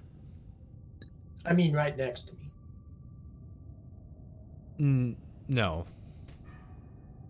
Or within 10 feet, I should say. I'm going to use my symbiotic entity and give myself a bunch of temporary hit points. Okay.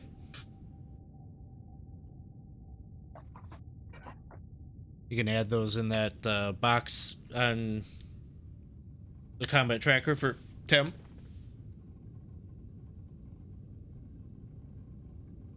Anything else, Krusty?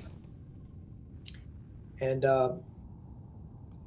if they come within 10 feet of me, I have this Halo of Spores ability, and they'll take some damage when they do that. When they either come within 10 feet or start within 10 feet of me. Okay. Fascinating. So tell me, we're doing theater of the mind here, so I don't have a grid necessarily in my mind of where things are, but is your intention to be within 10 feet of them, or are you telling me that you want to stay away and this is your thing that's like protecting you? Well, I'm just saying that because I haven't moved or anything, but it's a reaction that I can take if they come close to me. Okay, so your intention is to stay apart from them. Yeah. Okay, gotcha. All right, next up then would be the Vampoids.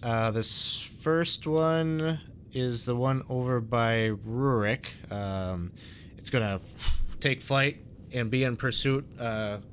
Gets closer to you, Rurik, and is going to go at you with its claw attack.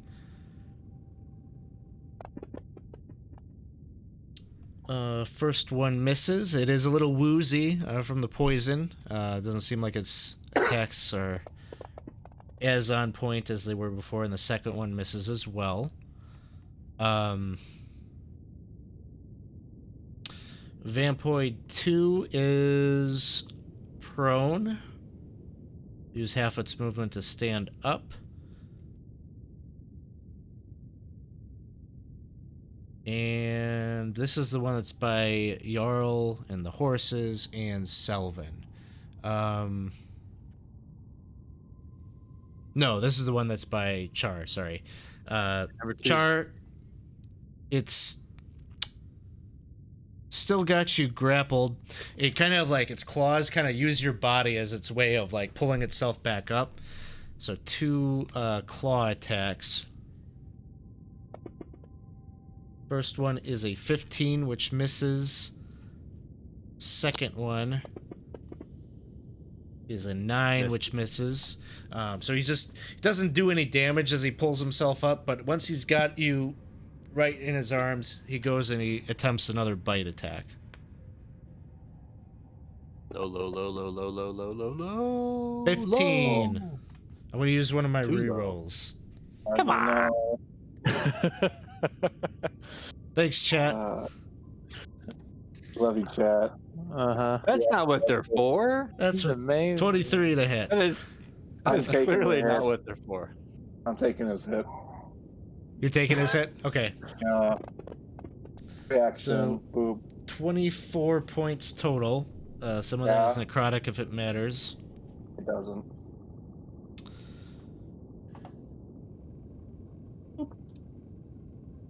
And You were already. so it would be... If you're trying to figure out his playing lower rank, that does not count into effect for Aura of the Guardian. Okay, so that would still lower the target's hit points then. I will read it. When a creature within 10 feet takes damage, you can use reaction to magically take damage instead of the creature taking it. This feature doesn't transfer any other effects that might accompany that damage, and this damage cannot be reduced in any way. All right. So Char, So you're... I'll take that as it is. Yeah, the target would still have its necrotic or its hit point maximum reduced. So Char, 14 points off your... Well, you... Resistant to necrotic. Well, it doesn't... 14 points of necrotic damage. I'll say this is like a really weird like rules limbo. I'll give it to you that you'll take half. So we'll say 7 off your hit point maximum. So that's 12 off my hit point maximum. Vampoid 3 is stunned.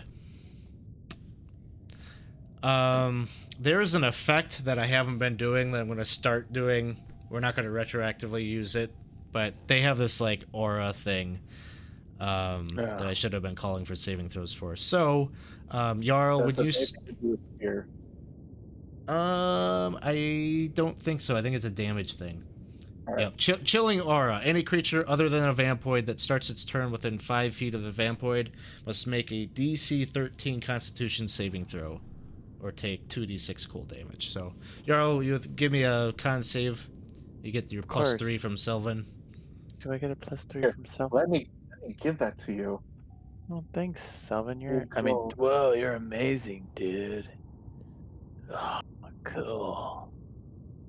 Awesome roll. 11 points from that. Ouch.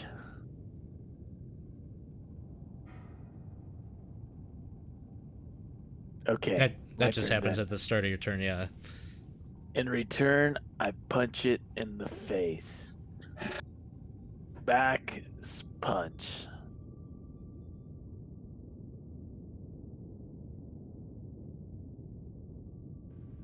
Oh, that one. Here we go. Wait, I need to.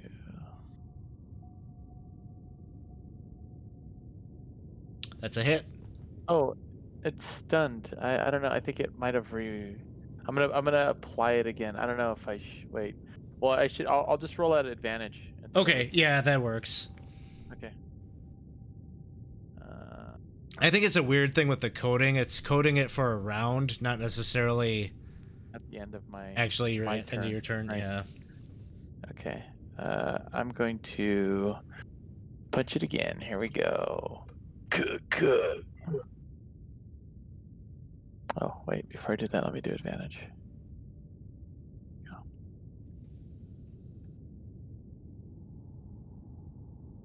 Hit. Well, let me see.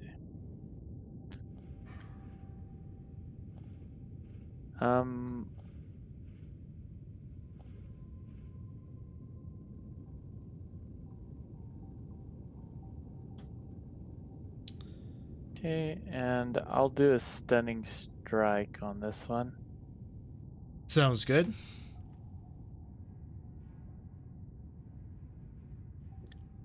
Okay, yeah, I'll do stunning strike on it for sure. He fails. He got him. Yeah, he he got him does. locked down. The BAP.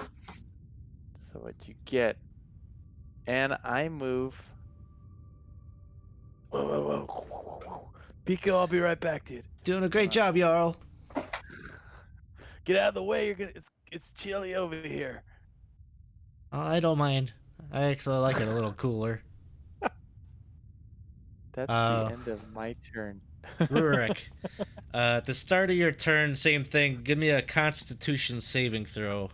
This creature seems to emit some kind of almost Is he within atmospheric. 5 feet? Rurik is not yet. Not yet. Okay. And you'll take 2d6 cold. And then and that's the start of your turn. So Okay, so V1 is close to me, and I'm going to go ahead and attack it again.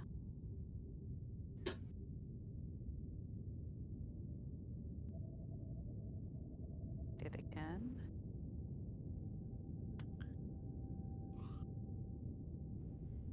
that'll hit. What's poisoned effect on it? Just He's at disadvantage on his attacks and skill checks, ability checks, I think. thank you. And I'm going to disengage again and run further. And run and get closer to my companions.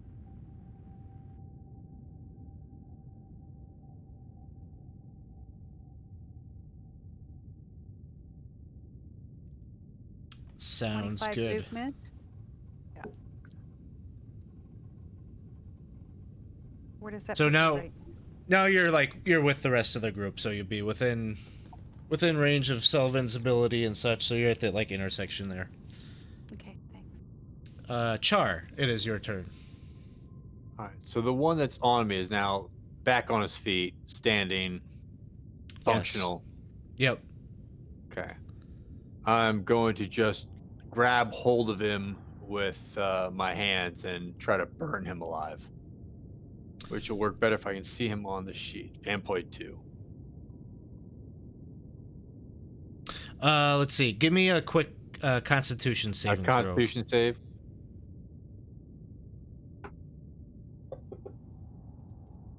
And you Nice. make it. So that's an all or nothing. So you make it. No damage. He fails. Failure. And I'm doing it at a higher level. Lots of low numbers there. Fire damage seems to do the trick. That works. He takes 11. And also 4 more of radiant damage. Okay, They're an immune. additional 4 on top of it. Oh yes, they are immune. Ah. I know the sadness.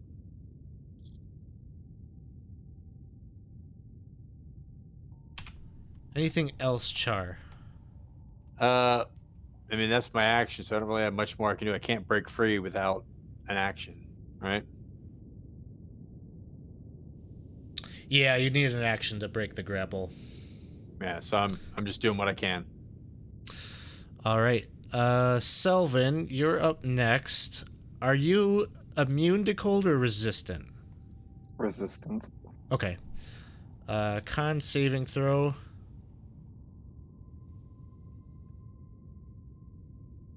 Do you get your own +3? Yeah, I already had that affixed. It's in my character. Oh, it's already on there. Okay. So you'll Yeah. take... Oh. I got it. Take 5 back.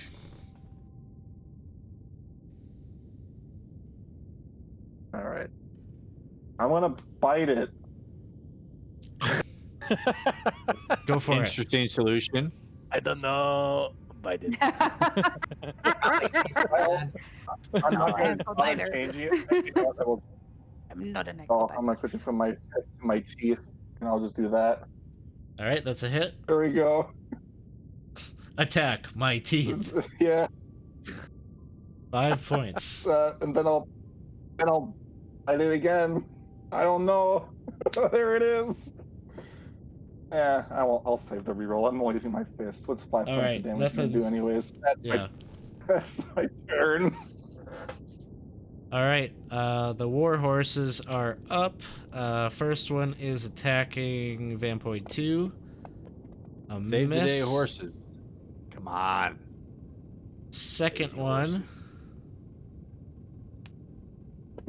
is also a miss. Oh, come the on, other boys. two, Good. the other two have a stunned target, so they should do better. All right, a hit. Knocks the Vanpoint down.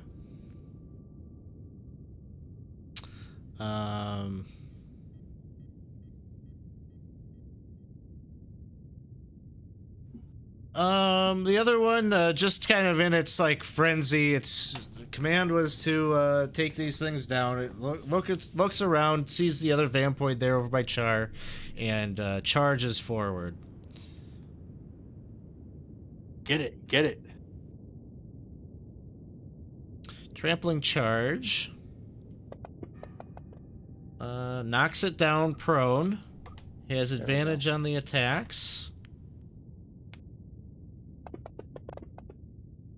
A 22 to hit, Finish him. dealing 10 points. Second attack is there's a crit there. Wow. It deals 19 points. It just stops right on top of the skull, and you just hear the bone crunching and from the bludgeoning trauma from the hooves of this creature. Krusty, these Krusty. the best horses I've ever known. Krusty, it is your turn. Krusty would like to go near Selvin and cast Cure Wounds on him. Okay.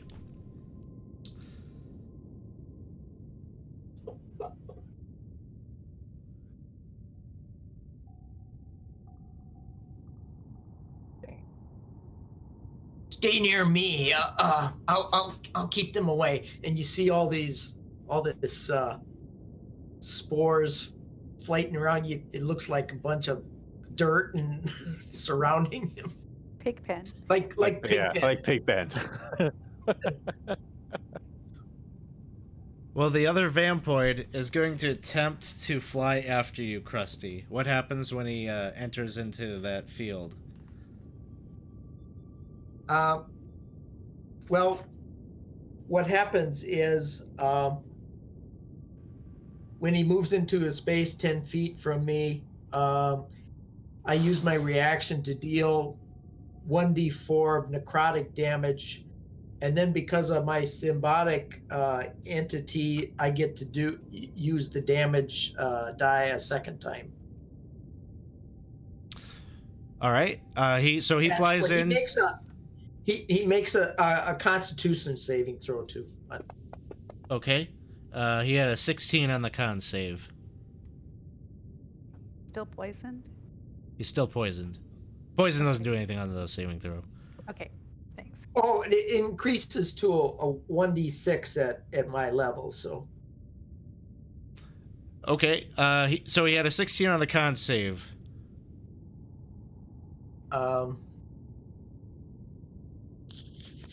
Con DC is 15, I guess. Okay. Does he take any damage or half I don't or no? I don't think he takes any. Okay. No, he doesn't take half damage. He doesn't take Okay. any damage if he succeeds on that. So he seems undeterred by this cloud as he comes right in after you and Like tries, vermin. still poisoned, so his attacks seem to be a little off. He has a nat 1. No critical failure effect. Second attack is a 17. Just hits.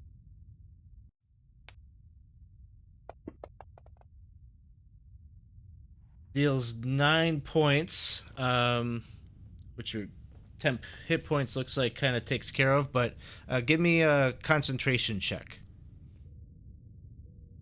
Got a +3 because this is technically considered a saving throw. Concentration? Yeah, it's just a constitution saving throw because your conjure animals is a concentration spell. Constitution, you said, huh? Yep. All right. You need a 10. Got it. Oh, nice. Back to the top. Jarl, it is your turn. Jarl's going to move to the last one and attack it.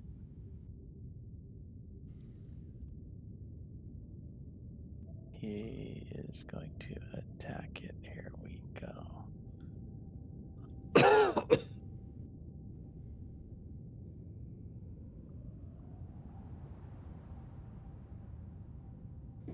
All right, 10 points. Another hit.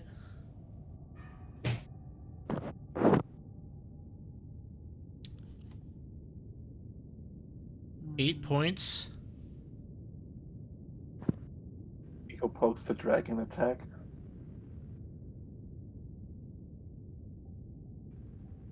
And 11 points. I'm going to do a flurry of blows. Sounds good. He looks pretty Finish him. on his last legs. You got it. And he goes down. Nice.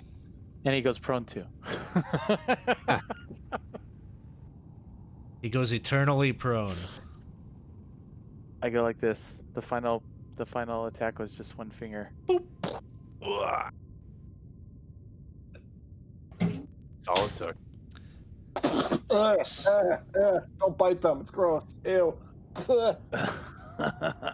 Hey, Sylvan, come here. I want you to meet somebody, dude. You who? There's no one else Right here. here, look. Pico, this is my buddy Sylvan. Good buddy. Hello, Pico. You mind if I borrow Jarl for a minute? Hey, Jarl. You Tell me didn't all let about him Pico. answer. Going on the boulder. What? Yep. Let's go, Jarl. Come on. Huh? Don't worry. I can hear him. I can hear him Oh. just fine. Let's go this way. Okay. Pico. Oh, that's. You think he was a bird? y- Wow. yeah. I miss you. Okay, yeah, let's go. What are you guys even talking about? You're talking to the Let's wall. look back at Char and say, "Oh, there's Rocker and Celestial." Something I've always suspected. Robot lover. I could still hear you, dude. I wasn't Very even speaking nice. in your mind.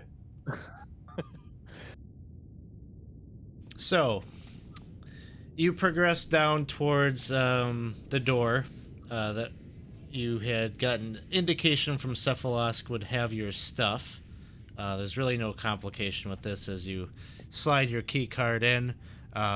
Reveals a relatively boring looking room that really is just used as, probably at one time when the ship was operational, was some kind of a supply room, as it's lined with different shelving units and such, but relatively bare other than the fact that your stuff has been left in here, so you can go in there and recover your items and inventory. And this would probably be a good time for us to take maybe just a 10-minute break. So thanks everyone for hanging out with us here as we're playing one of our community campaign games tonight. Thanks for all the rerolls and stuff. And we'll be right back in just a few moments. You can name one of mine. Hey everybody, Stop welcome this. back to 20 Sides to Every Story. We are smack dab in the middle of our Expedition to the Barrier Peak session for the evening. Just playing some D&D with our Patreon supporters and Twitch subscribers. Basically where we're at right now is the party has just recovered their belongings that had been confiscated by the Illithid. And healing up a bit. They just had this battle with these vampoid creatures, wandering monster that we had redeemed from the chat. Hey, Galaxian's still here. All right, so cool. So we've got a little bit more left to go. So your secondary objective here was sort of to find Lucy, or at least some of you maybe see it that way. I don't know about Chard so much, but some of the characters. I want to find her. Yeah, take her out once and for all if you can. But some of the characters maybe have a vested interest in finding her because she is an android that may be able to help with piloting the ship once you're able to wrest it away from the control of the Illithid. But you don't know where she is. But sort of on time, as you're collecting your things from the storage room, the voice of Cephalosk once again enters your minds, and you just hear him say, "Well, you have found your belongings. It's time to move on to the second part to find your little android friend. She's right around the corner. That room, the initial room that you saw with the violet color. That area is a place where androids, they receive their orders there. It was a programming center. My brethren have repurposed it and of course are reprogramming the androids to deal with you lot. I'm sure you'll meet resistance if you go. But if you wish to recover your android, you can find her there."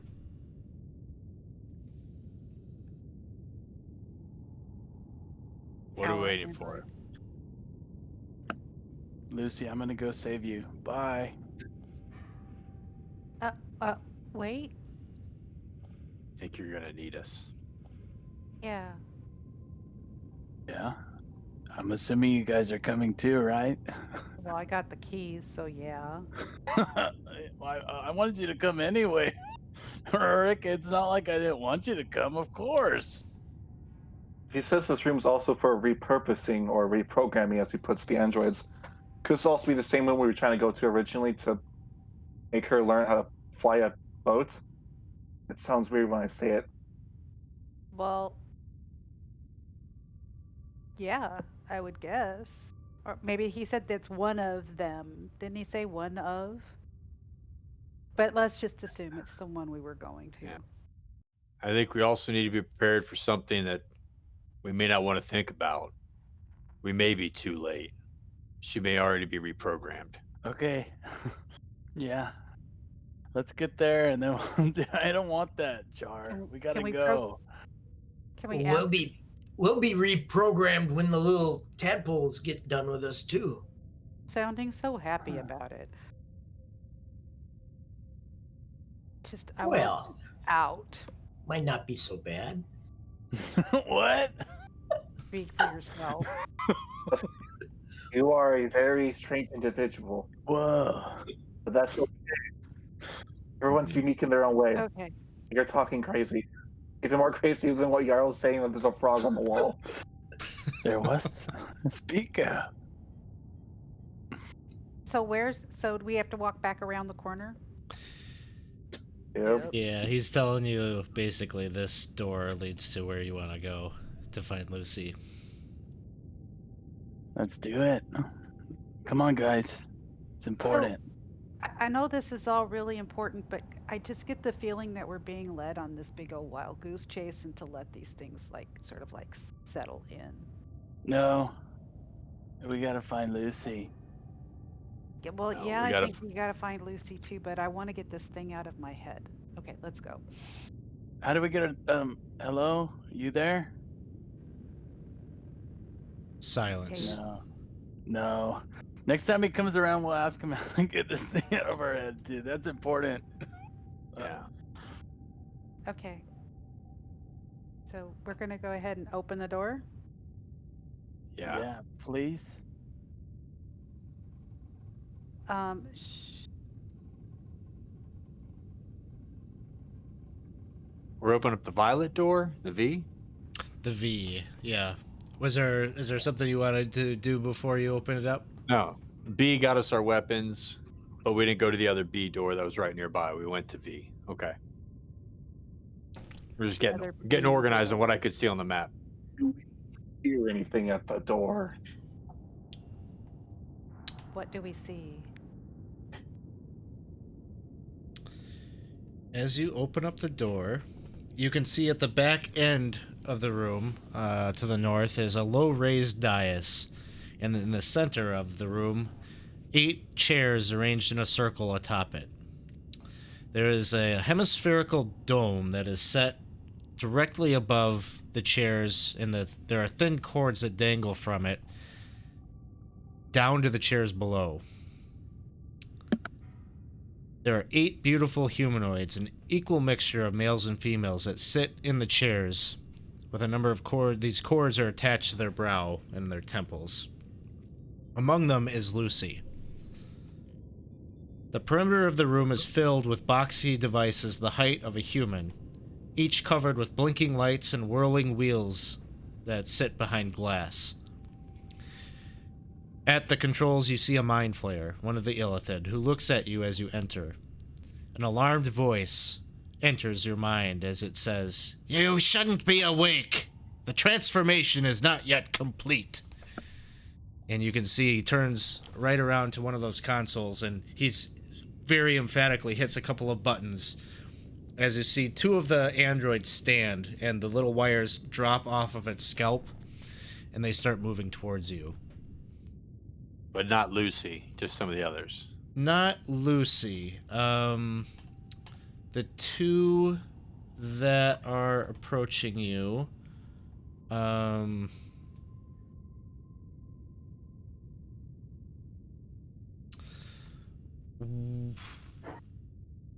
of them,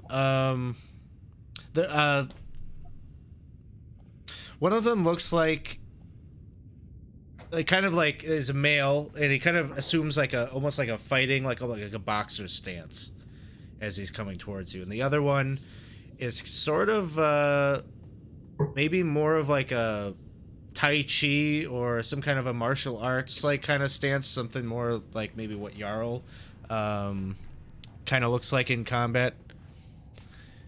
Both male looking. And I'll pop them up in the tracker. So these are all android type creatures like Lucy, huh? That is your kind of assumption. They look, yeah, they look more or less like Lucy. Very kind of, curved pieces of metal that are very form-fitting and look very, very humanoid, but are clearly not, and are clearly constructs.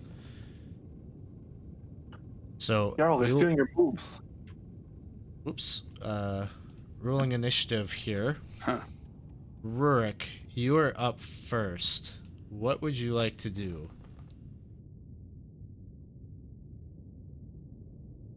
How close are the androids to me? Right now, they're still on the dais, so they're maybe 60 feet away. And how close is the mind flayer to me? Further back. He's on the dais at the computer controls.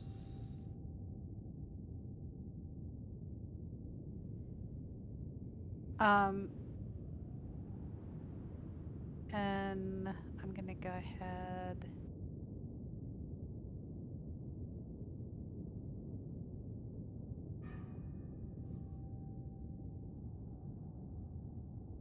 Pull out my short bow.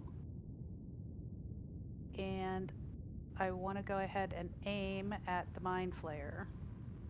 Bringing him back up. And is he within range of my short bow? Yeah, you get a shot at him. Without getting up there, though, I'm going to say he does have a little bit of cover because there's a bunch of seats in the way and these wires dropping down, but yeah, he'll just get a little bit of an AC boost. And you will hit.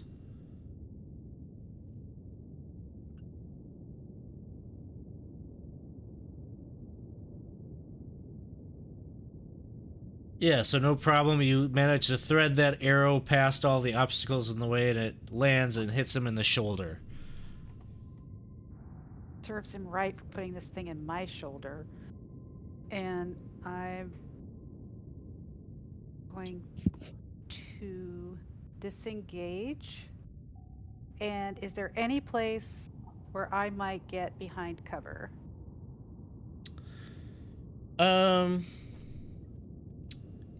I guess you could run out into the hallway. Yeah, no, I don't really want to do that. But otherwise, not really. Okay, so then I'm going to go ahead and come further in. Yeah, maybe I do want to come out in the hallway and stay on this side of the door, but not going. Okay, further. so you take your shot and then like duck back behind back. the hallway or the sure. The war horses are just kind of hanging tight. Krusty hasn't had a chance yet to command them, so they're just standing there. Very tense. Very tense. They don't like it being on this space boat. Very unnatural. But then, Krusty, it is your turn. I will command two of the war horses to charge the Mind Flare, and the other two, one each of the constructs there, of the androids. Okay, sounds good. And what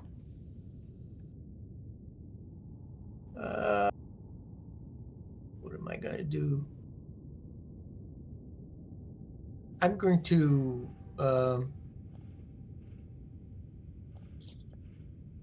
attack the nearest android with my scimitar.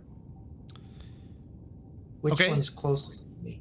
They're both, they're both equally far away. In fact, I think I said they were like something like 60 feet away. Like they're quite some distance away, so you'd have to move forward. That far. Yeah. They well, haven't then, had a chance to approach you yet. I didn't know they were that far away. I mean, you could. You get the sense that they are going to come after you. So if you wanted to move in and like ready in action or something like that.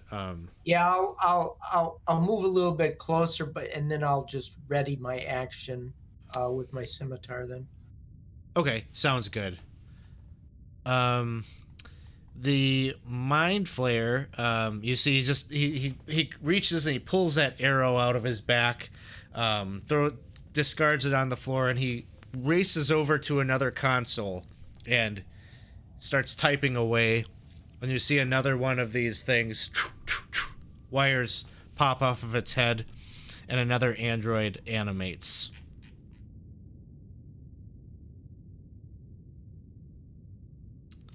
Very muscly looking android.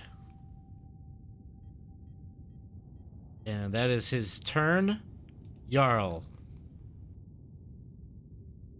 How far away are we from the Mind Flare? Mind flares, I don't know, probably about, we'll call it 75 feet away. He's probably 15 feet back on the dais. Okay. I'm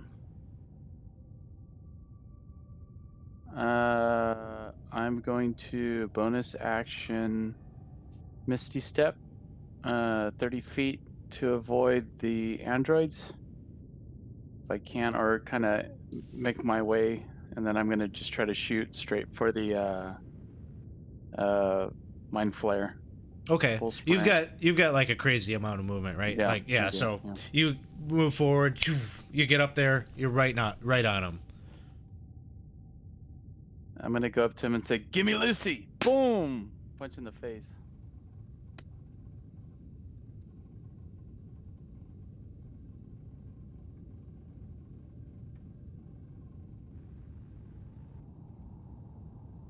Yep, that's 27 will hit. All right. I will be using a stunning strike on that one.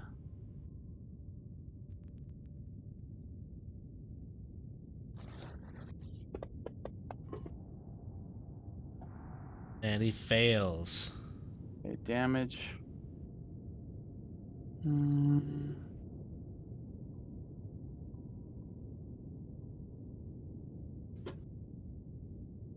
11 points. He just kind of like collapses onto the console in front of him and is just like barely like kind of hanging on there. Yeah, I stab him, yelling, "Fix Lucy!"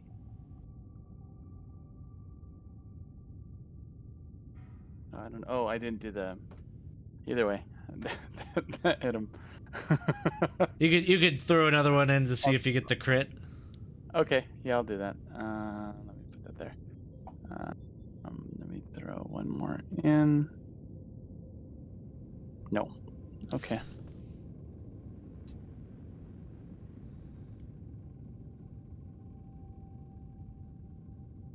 And I'll throw that.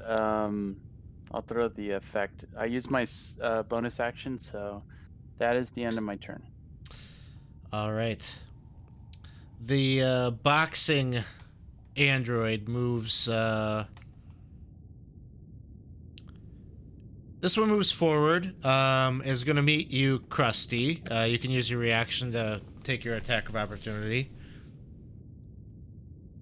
Or not your attack of opportunity, your readied action. And that'll hit.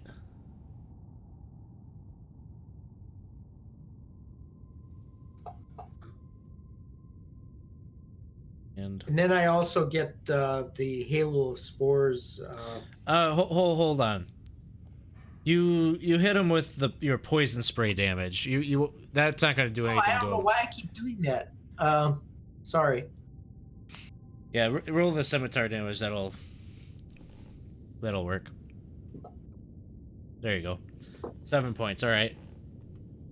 And what was your other effect? The Halo of Spores.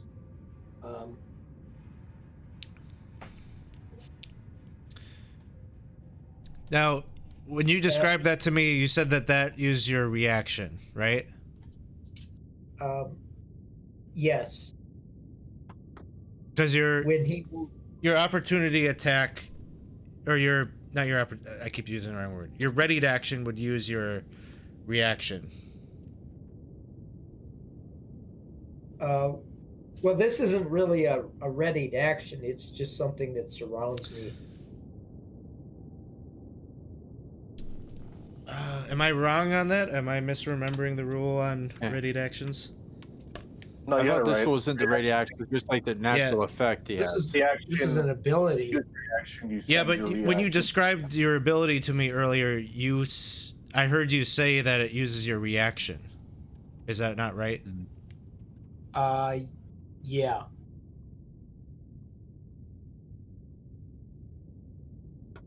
Yeah. So that cancels out a readied action then. Yeah, because you only have one reaction on your turn. Okay, but if he stays there, Yeah, Until once your the next once your turn. turn comes around, then you got your reaction back. Okay. Yeah. So he's going to try to hit you with a couple of unarmed strikes here. First one, an 18. Yeah, it hits. Dealing 6 points. And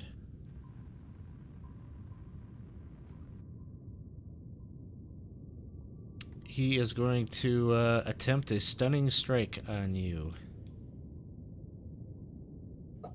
Wait a second, Let's that's So we're on see. medicine. And you are stunned. Second Stunned to attack do a cool second move. hits.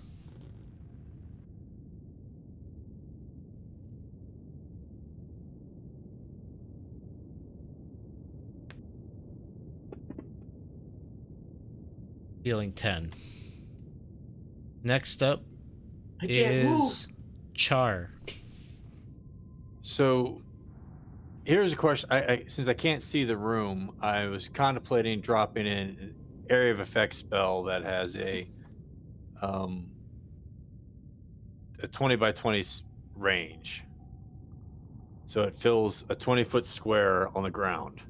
But I can't really tell where people are in a way to place it so that it mostly hits everything but my teammates. Focus mostly on getting the mind flare. Yeah. If it gets some of the robots that have not come to action yet, that's fine. Yeah. You could definitely like position it so that it would capture the weightlifting android and the karate android.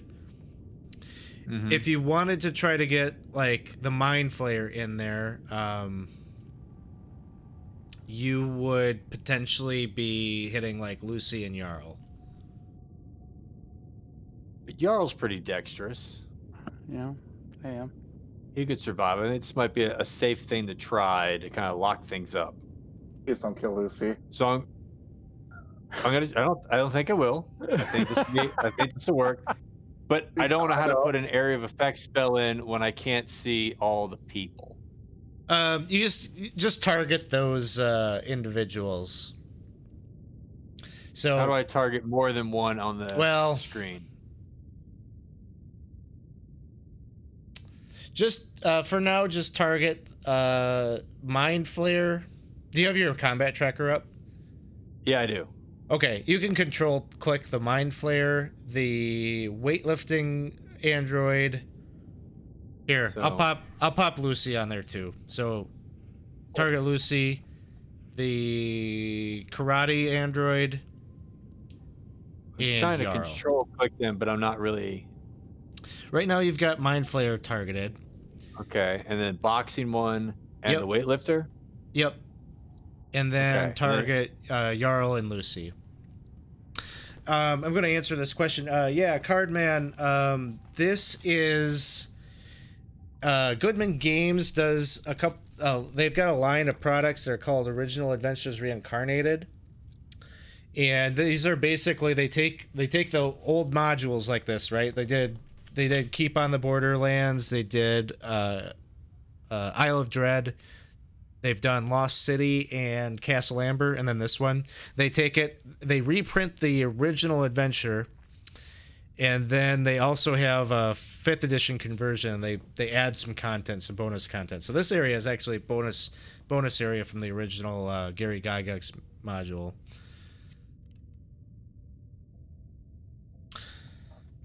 All right. So I've got them all targeted. Do I drag the dex save onto myself or just into the box? You will Just click it from your actions tab and it'll do all of them. But so I've got the actions tab open. Click- I got the save. I'm click on the save dice. Yeah, click the little D20 button right next to the save. Okay. Now So click. Lucy saved. And Jarl did too. And Jarl did too. I think It what you seems can that- do is, I think what you can do is just click the damage button. Okay. It seems to have missed the mind flare somehow. I don't see his number on there. Oh, 28. Is it because he automatically fails because he's stunned? Yeah, he auto failed. Okay.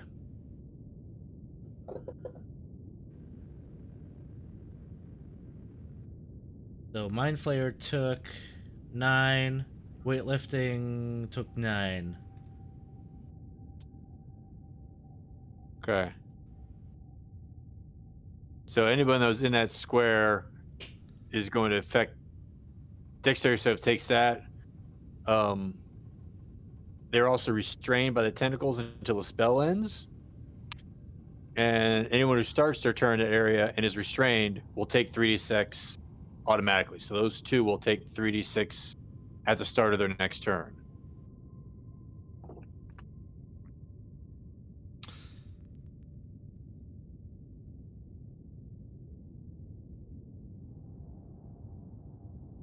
Got it. That was the Mind Flare and the weightlifting. Yeah. All right. Next up is the weightlifting android's turn. So, what is it? Start of its turn is some cold damage? 3d6 bludgeoning. Bludgeoning damage, okay. No way to roll that? Yes. Yep. 8 points. Okay. He takes that. He's restrained. He's going to Restrained. he's going to attempt to break out of that. It's either strength or dexterity. He'll against the do 15. Strength. And oof, I'm gonna use one of my rerolls on that one. Wait, how many do you have? I have after this one, I've got 1 left. Okay. Oh my god. Okay, he still didn't make it. Not swollen. Yes. No. That's okay. He's not swole at all. Come on, man. So that's his turn. Whoa. So what happened? He ends his turn then, in the Yeah. effect. And he'll There's start his next turn, take another 3d6, and can try to Okay. do something else on it. Okay. I always get all these area of effect spells, these eldritch whatever, all mixed up. So Yeah. So I'm don't just holding know. it open. I do not know. Selvin, it is your turn. I can see Krusty's not having a good time with the boxing enthusiast. I'll move up next to him. I'll pull out the Mace of Smiting and take some whacks at Sounds the good. android. Is it a construct? It is, yes. Okay. Well, it's a +3 weapon.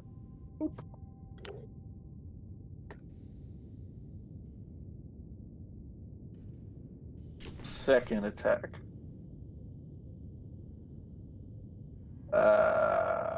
Do I want to reroll that? Nah, that's it.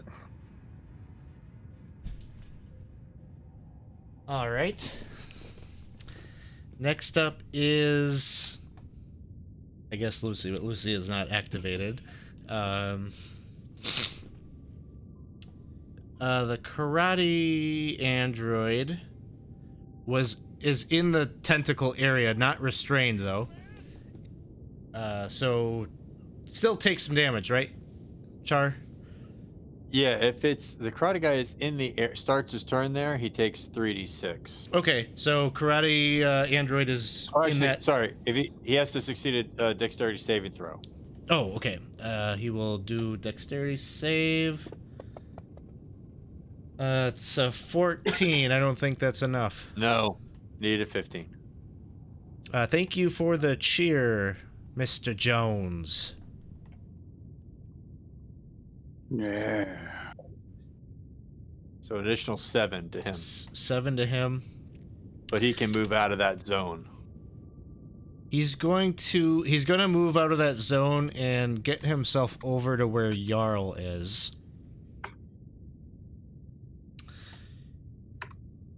And gonna make some attacks. 3 unarmed strikes. First one is a miss. Very Second poor one technique.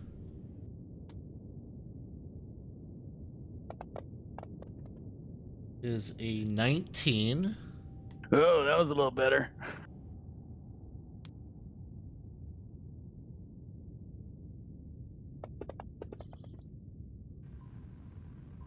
Ten points, and he's gonna attempt a stunning strike.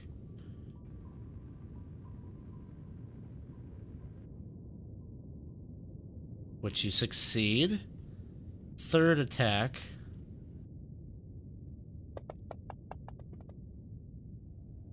Oof. Is this the time? I'm gonna use my last reroll on this one. God.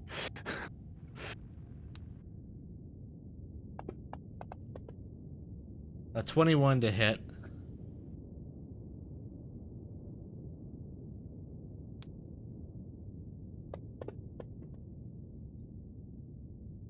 $13 points. And another con save.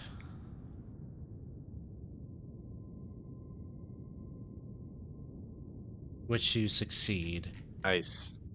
Back to the top of the order. So this one's just over there as you're like nerd stomping this poor Illithid, you're just like slamming his face into the computer console. This one comes over and is like right behind you, trying to do the same thing to you, but you'll have an opportunity maybe to deal with him in a little bit. Rurik, it is your turn. Seeing that Jarl has the Mind Flayer well in hand, I'm going to go ahead and attack the boxing physical trainer.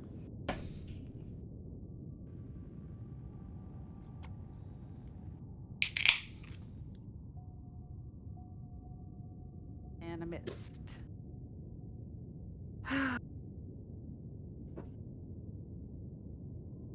I'm looking at that field of black things. I'm not walking in there. So that's it for me. Sounds good. Well, enough horsing around here. These horses start charging in. There we go. The first two, their speed is 60. They are speed. Run them down. So the first Send them two, the cavalry. just charge forward and get to where the Mind Flayer is. They don't have enough action economy to do anything once they get there. But then the other two, who were the targets again, Krusty? One of them was the one that you're attacking, right? Well, the first two that came became active. Yeah, One okay, so the first, this one's going to charge towards the, probably one next to me, and yeah, which is the boxing one. So it goes charging forward, strength saving throw. He makes it, hoof attack, and that's gonna miss. The other horse is gonna go charging forward at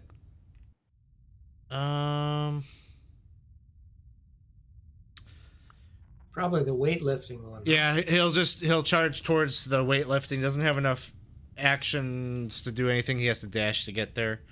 That is his turn. Krusty, you are stunned. Do I have to roll something to? No, your turn just passes and then the stunned goes away. It's like the most unfun condition in D&D, basically. Well, I mean, for me, it's fun. Yeah, if you're the one doing the stunning, it's good. I But, think I'm coming back. so at the end of your turn, you come back. Mind Flayer is in the same spot. He's stunned. Yeah. Jarl, it is your turn. So the mind flare, if he's stunned, then takes damage because he's still in the zone, right? Yeah. Yep. So 11 points. And that's at the start of turns, right? So this would be Yeah, impacting your that's at his turn. If he's stunned, he doesn't even get to do anything about it. Okay, so Jarl will get a, Restrained? what is it, a dex save? Or is it A deck save. dex save? Again, we have to do a deck save again. Yeah. Okay. No, that's fine. Let's do it. You Should start I your should I turn. just do it or? Yeah. Yeah, you Okay. could just hit it. Okie dokie. Deck save. Here we go. I don't know. You look I like a guess you got dancer it. to me. I just I surf on one of the tentacles. Okay. It's my turn. I'm going Whoa. to, even though I'm asking the Mind Flayer to help, I'm not really, because I'm going to continue to hit it with my fist.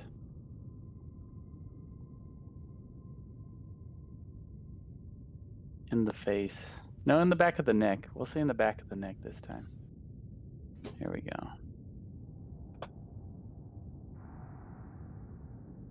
That's a hit. Oh, And yeah.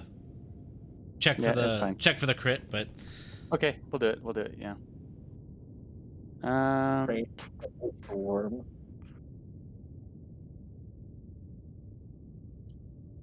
That was a 4. Okay. And I will be doing another stunning strike on that one. sure. Let's see how he fares this time. Did it do it? I'll try it once more. Oh, there it goes. And I'll actually pull the stun over on him this time. Here, I'll go. I There got it is. double stun. Double I don't know if- stun. You ain't going It's a nowhere. double stun I to know roll. you. We're going nowhere, tentacle boy. And I'm gonna ask him politely to fix Lucy by stabbing him. Well, the stab works. Twist. 14 points. He does not look good. Good. Yep. And he is dead. Give me back my Lucy.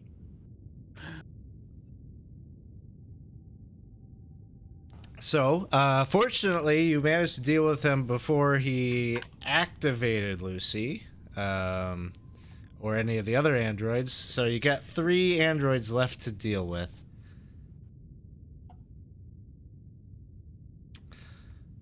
All right. Next up is the boxing android, which is down near Krusty. Is going And- to. Oh, this one's not in the tentacles. if Yeah, I'm, he succeeded, so and he's already escaped. And the halo of spores would take place then because he's starting his turn there. Question. but you have to use your reaction to use it, right? What's that? You have to use your reaction to use that, right? Oh, you can, because yeah, the stun is gone. So what do you need? A con So he- save? Con save, yes. All right. I have a question as well. Does that also affect allies? I'm also right there. What's that? Does it affect allies as well, or just hostiles? What, my spores? Yeah, I'm right next to you. I don't believe so. I'm sure they're very selective. Selective They're spores. spores. They're well educated. They don't affect me. So All right. I'm gonna go ahead and read this ability so we That's can fair. see. it doesn't really say. Hearsay and wild speculation not good enough for you, Alex? It really isn't. All right, Halo Spores.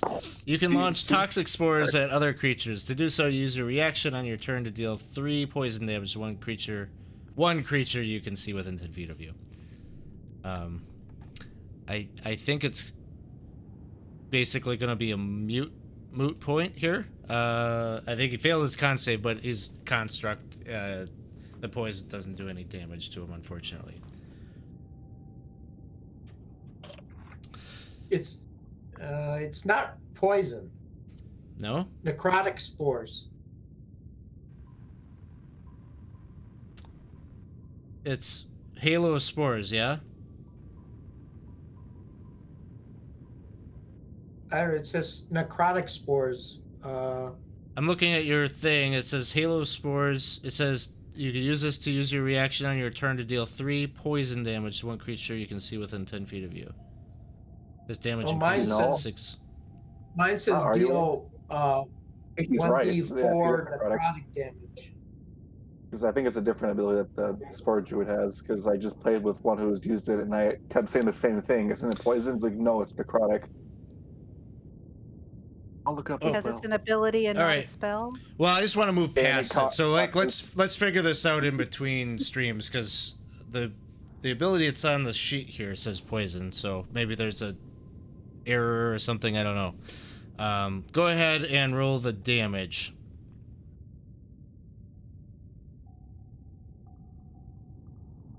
Well, mine goes up to 1d6 at my level. So, and then the symbiotic entity would do it 2d6 then. So 8 points of necrotic. All right. Yeah, if he failed. Yeah, he failed. Save. So, all right, he is going to start wailing on you for throwing these necrotic spores in his face. He's real ticked off that he's.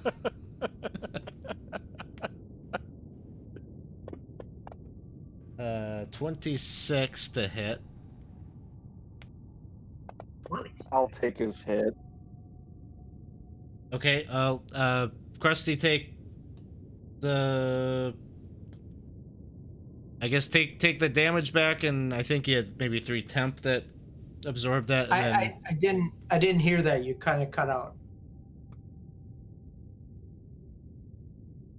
Take the 6. Heal yourself for 6. So okay, Krusty, take 6 points back, and then add 3 temp hit points. I think you had left.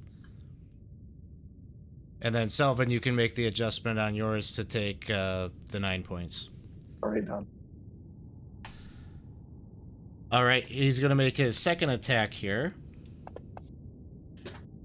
19 to hit. Yeah. Deals 14 points, and then make a concentration check for your horses. Not my horses.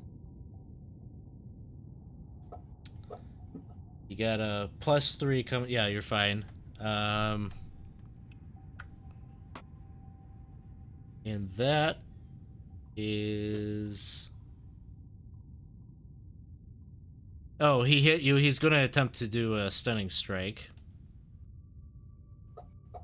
Still got the +3. Ah. Do you still have your have you used your reroll yet that you got earlier? No, I haven't. I would imagine this would be the time to use it. What do I roll? Con save? Con save, yeah.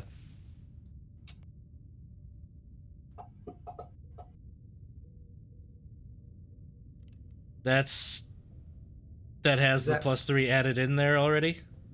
Yep, No. Okay. it does. Looks like it does. I don't think so. I threw it on No. you. It says effects +3, so I does think it? yes. Oh, maybe it does. Yeah. Yep. Yeah, I guess it does. Ah, you're stunned. I tried, Krusty. I'm sorry. All right, Char, it is your turn. So while I've concentrated on the one spell, I can still drop a cantrip. Right? Yeah, as long as it doesn't have concentration on it. Yeah, no, it's just chill touch. Yep, it should be good. And the weightlifter is not able to move because he's still restrained. So I'm going to try and put it on him. Sounds good. So it should be at advantage, I think, right?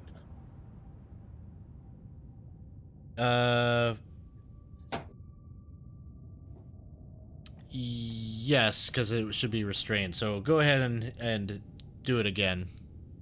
Okay. I really need that again. I don't want the natural one. Oh, sorry, wrong one.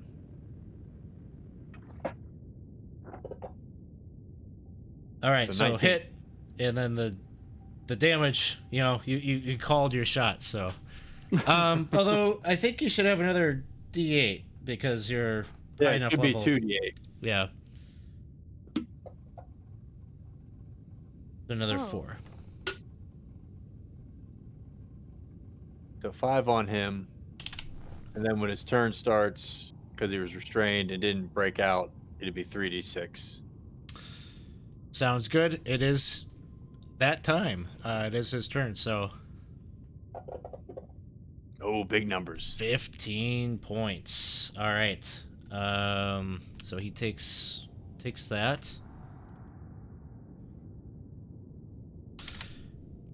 And then he is oops. There was a lot of damage, but it wasn't that much. Got to be a 15 to get out. Okay. Strength or deck. He's gonna try it. Come on, what a weenie. He rolled a 1. He's a weightlifter, but he's Why like the don't you 100. re-roll that, Alex? Why don't you re-roll it, Alex? He's Leg day. just legs. Just legs. He just concentrates on leg day and nothing else.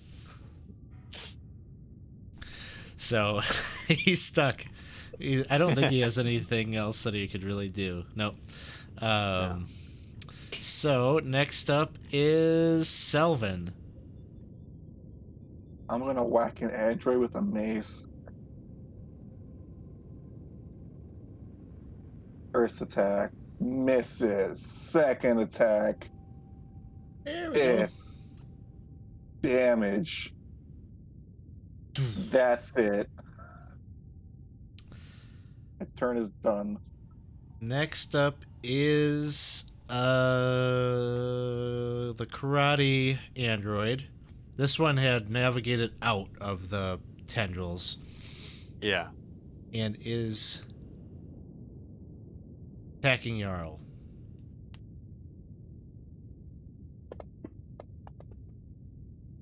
$25 to hit.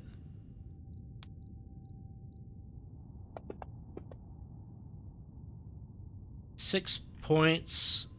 Attempts the stunning strike.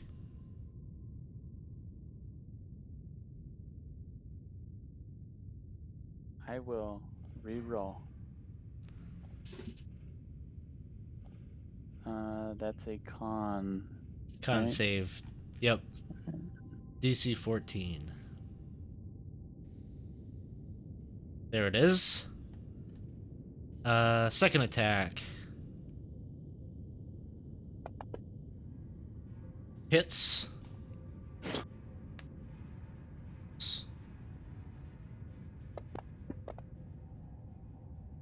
8 points. Attempts the stun again. Success. And third attack.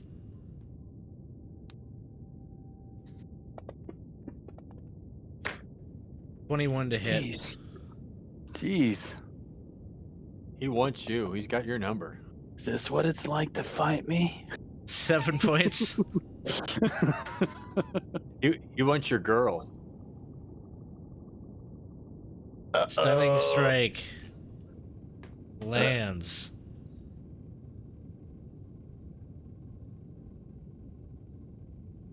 And then we're back to the top of the order. Yeah, this is not good. So is that tentacle thing still out there? Yeah. Yes. Okay. It's the karate thing.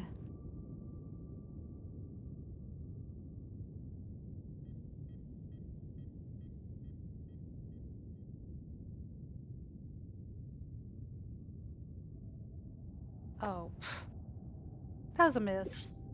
Super sneaky, Rorik. Got Yeah, this. no, I believe in you. Yeah, no, I don't think so. That was it. All right. Time for the horses. Yep. First two horses are just stomping the crap out of the dead mind flayer.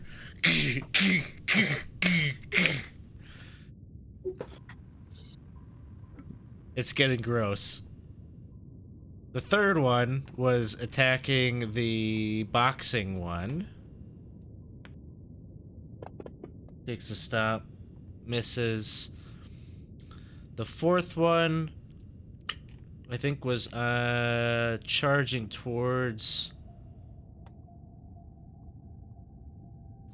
the weightlifting one. I weightlifting believe. one, right? Yeah. So, charges into the. Do the tentacles do anything when it enters a space, or is it only when they start the turn? It says when a creature enters the affected area for the first time. Okay. It needs to succeed on a dexterity saving throw. Warhorse, dex save, makes it. Is just like dodging through the tentacles, gets up there by the weightlifter, and has This is no farm advantage, pony. right? If it's restrained, it would be. I'm just gonna say it's basically already prone because it's sitting in the seat here, so he's gonna take his bonus action on this one. 21 to hit. Dealing 8 points, and then second attack.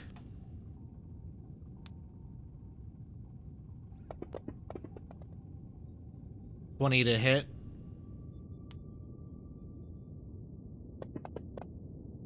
There's just like metal and gears like rolling down the dais as this horse is just going nuts on this android sitting in this chair. Because why not? That's what's happening. Krusty, you stunned. Am I still stunned? You're stunned. I'm stunned. Yourself. I can't feel my feet. Jarl, Jarl you're is, stunned. Jarl is cursing an Aarakocra in his mind, hoping that Char is still listening, telling him to stop the damn tentacles. Stop the damn tentacles. I thought you were dexterous. I thought you could dance around. I'm Right now he's stunned. I'm stunned, you idiot. I didn't stun you. What is it, 3d6? Yeah. Yeah. If he There's an auto can't fail. make the, Here it comes. I don't know how to do it. Oh, you could do it for I me. rolled Evan. low. 11 points. You're still up. Yep. I'm feeling great. Oh, I'll do that. I'll take care of it. Oh, Oh, you sorry. did it. Cool. I'm stunned. I can't do it.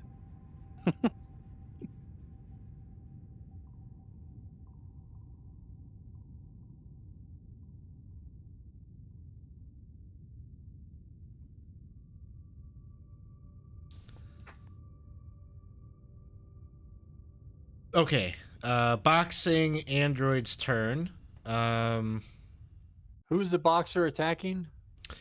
It had been attacking Krusty, Okay. and I think it's going to keep doing so. Actually,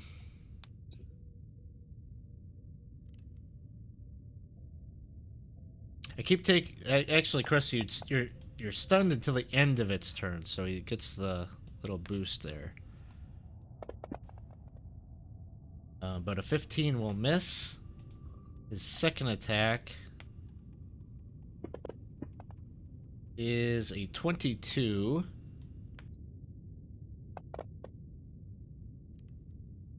Eight points. Make a concentration check, so a Constitution saving throw for the horses. Get a +3. So horses are good. And then there's this Constitution saving throw for, that really fun stunned effect. But you make it that time. So no stun. As we move on to Char's turn. All right, so I'm gonna again put another chill touch on the weightlifter who's still trapped, Yep. which should hit with advantage. Yeah, go ahead and hit it again. You got it. And then 12 points of damage to him. All right. Still up. Plus the 3d6 because he was. It'll be on his turn. Yeah. Right? So, yeah. Are y'all done with your turn? He's right after you. Yeah. So then, now you can hit him.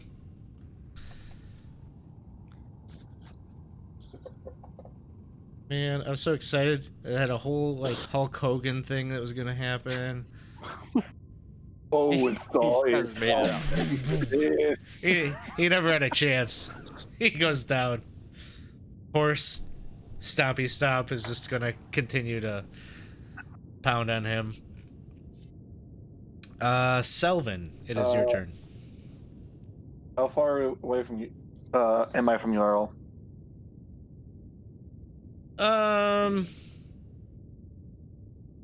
Maybe about like 40 feet. I'll take an opportunity attack from the boxing thing. I'm running to All Jarl. right. Someone please protect Krusty. And Char, drop the darn spell. You're gonna kill him. I'm gonna move 30 feet to Can't wait for another Jarl. song. Another song from Scott.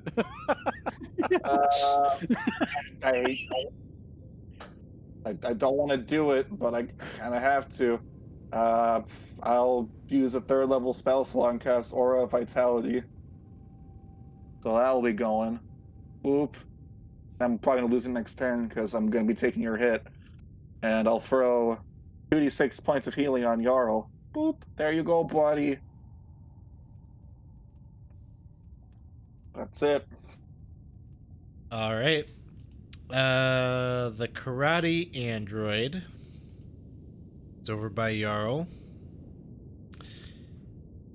And gonna take swings.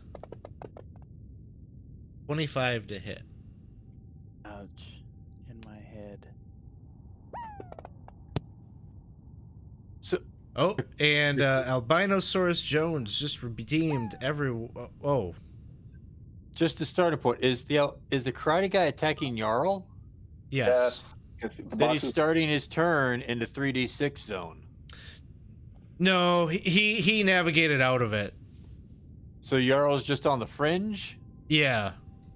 Because you said it was like kind of like an aura, so it was like because he had you were getting the mind flayer in there, so the mind flayer was Yeah. kind of like, yeah. I just wanted to make sure he wasn't getting. I was kind of holding on, thinking that was protecting Jarl as much as anything else. No one would come get him because they'd be in the zone. No, yeah, it's at this point, it probably makes sense to drop it because the things, the things that are being damaged by it are kind of gone. Well, yeah, I thought it was kept him safe as much as harm. So yeah.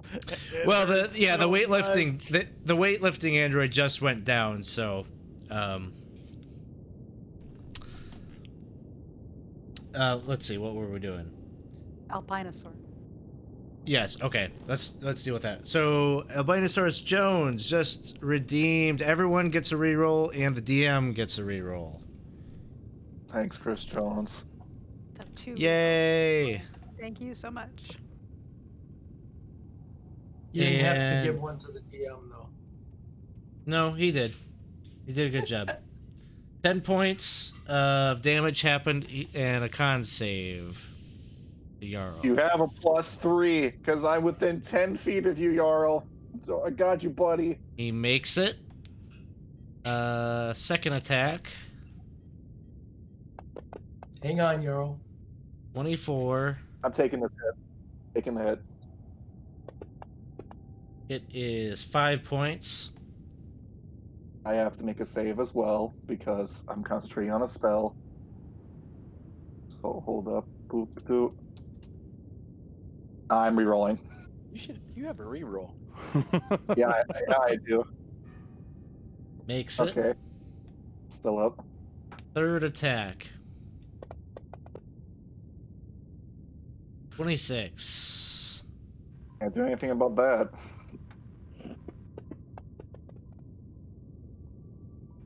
Jarl goes down. Back to the Ow. top. Rurik, it is your turn. Okay. How far away am I from Jarl? Ooh, I mean, you're like way back at the door, right? Right. So you'd be like 70 feet or so away. Well,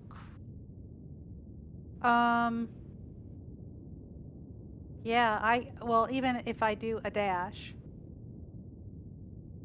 it's only going to get me 50 feet. I am a dwarf with short legs. So, Help Trusty. I can help him. okay, so I'm going to go ahead and help Krusty. He's in battle with the boxing android. So, are they inside the tentacles? No, Still? no. Okay, good, because then I'm going to go ahead and change my weapon. And I'm going to pull out my short sword. Okay, you can get up there. You can get up next to it. Yep. And will I have enough action left to Sure. hit it? Yep. Great. Hopefully this will... Oh, jeez. Gotta re-roll. I do have a reroll, and I'm going to use it. I have 2 of them, and it might as well just use it now. Oh, and I get sneak attack. I keep forgetting. I haven't had it for the rest of the night, but I have it this time, so hang on just a second. So I drop it on me. Yeah. Well, first, try to hit him first, and then you can apply that damage. Yep. So you got it. So then, yeah, apply your sneak attack and then deal the damage. So the effect is on me? Mhm. Yep. You just click it, I think, and it'll automatically. Yep. There There you you go. go. That's a juicy 4d6 too. That's gonna be good. Okay. And... not... There we go. 20 points of damage.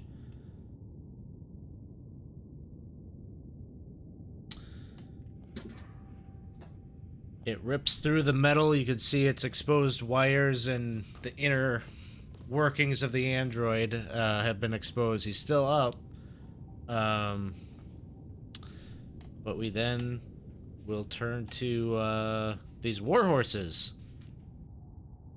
The first 2 are just stomping on the Illithid.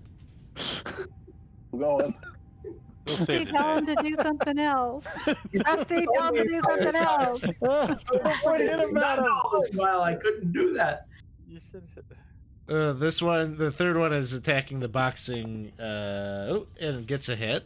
So, some stompy stomp Alright. damage on the boxer. 12 points. And the other one is tentacles are still up. Yeah. Well, I mean, I haven't changed a turn to take them down since I realized that they weren't protecting anyone. I'd let you just drop it if you want.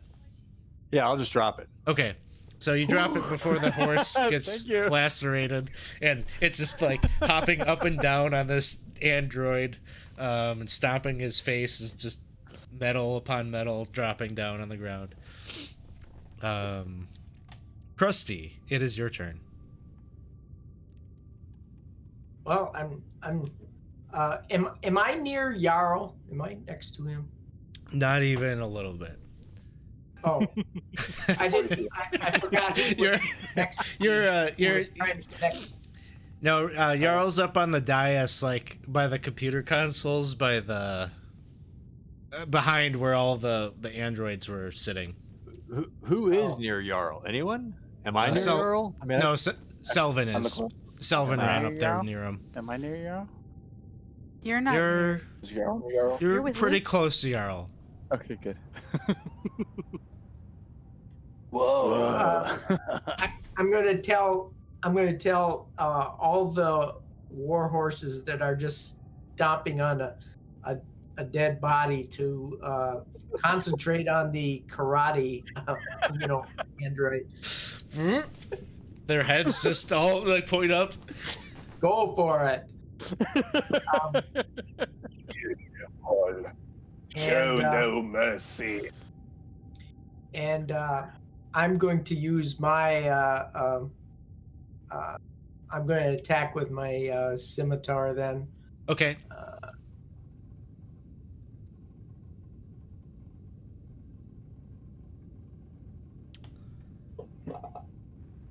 That is a hit.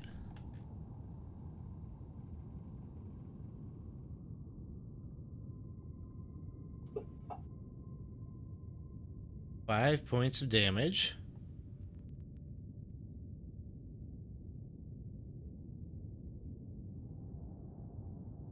And then next up is Jarl.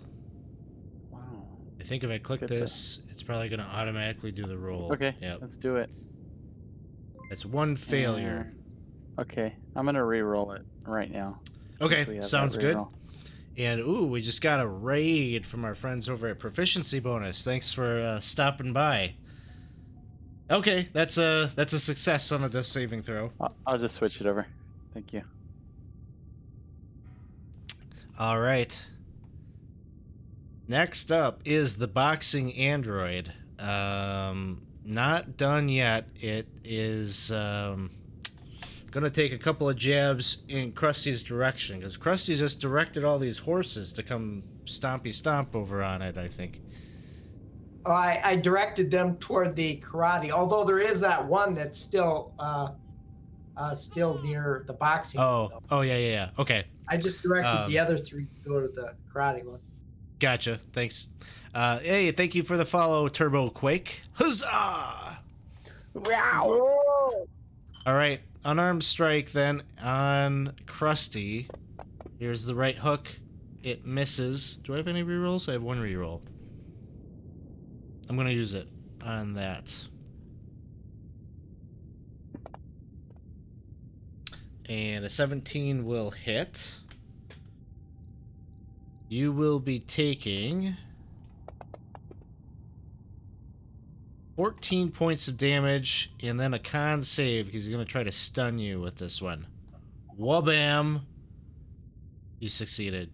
You made the save. All right, second attack. Left hook. Wabam! 22 to hit. It feels good, huh, Alex? You know, it does feel good to stun crap. Is this to make up for not having the front be able to stun anyone? I don't know if it makes up for it, but it's definitely helping. Con Oh, I save. forgot. He make didn't the take six. the Halo of Spores damage.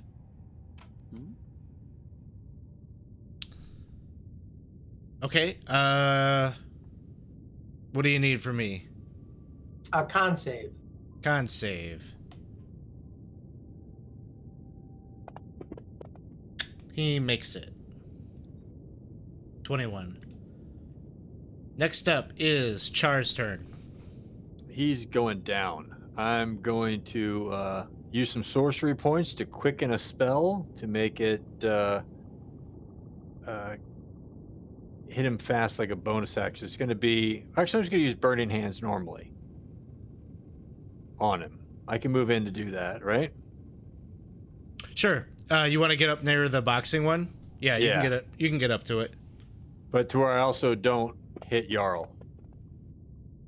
Yeah, I was on the karate one, not the boxing one. Okay. Yeah, you probably can't get over by Jarl, but you can definitely get to this one near Krusty. So he fails. And you manage to take him down with your burning hand spell. Okay. And then what I was thinking of doing was using my quicken spell, but it's a bonus action, so I could still do a chilled touch on the one that's farther away. Yeah. The karate guy. Yep. He is the last one remaining. Unfortunately, that one would miss. Yeah. No advantage. I can get a reroll though, right? You can I use still your have one? reroll. Yep. I'll do that. Why not? 14 will just narrowly miss. That's it for me, and I'm just going to move forward towards Jarl with my movement. Selvin. All right. Moving to melee with karate. Bonus action. Aura vitality. Jarl, you're getting healed. Here you go, buddy. Get up. There you go. 5 hit points. Action. I'm wailing on the karate thing. Just bop bop with the mace. I'm rerolling it. That's my last reroll. Yeah, it's fate. It doesn't want me to do it. Second attack. There it is. 30 There will it hit. is. Unleash. That's my. Unleash. Not gonna do much, but it'll help. 22 points of damage. I don't know. That seems like much. The karate android is definitely focused now on you, Selvin. It's gonna do a couple of high kicks. First one, not quite high enough. Just hits the side of your armor. Second one misses. And this one has a third attack, I think. Yep, third attack. No good. Back to the top. Rurik. I'm standing next to Krusty. Yes. So I'm going to reach into my pocket and pull out a potion of healing and hand it to him. And say, drink that.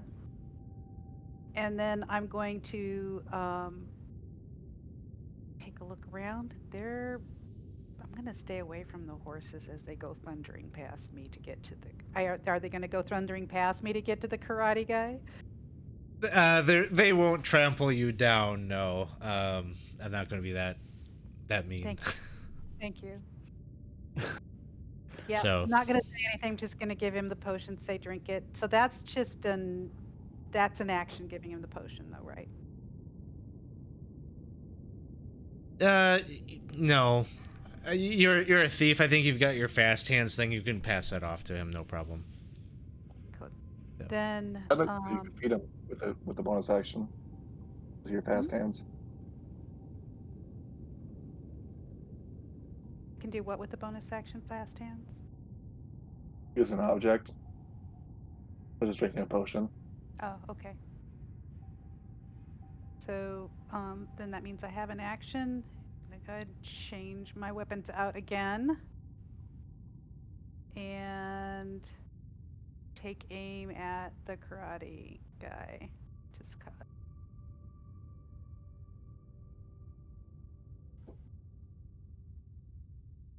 Since he's close to somebody, he's Yep, also you got him.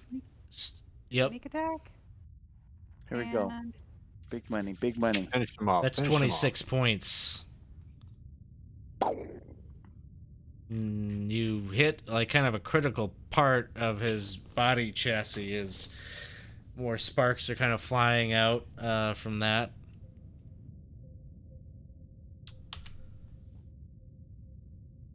But he's still standing? He's still standing.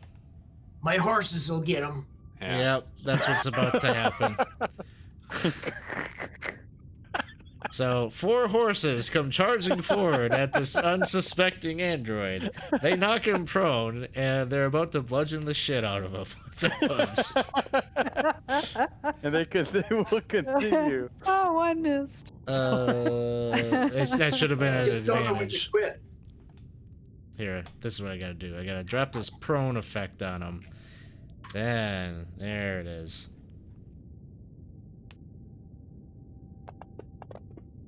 That is a 25. That will hit.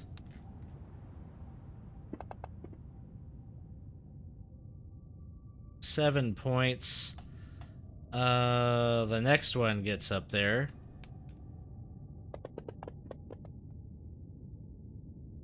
Miss. Hit.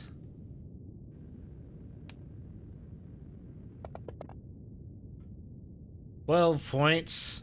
And let's get a third horse in there. That might be the thing that this android needs. 23. 2d6 plus 4 damage. And the horses just go absolutely bazonkers on this android. And and it's over.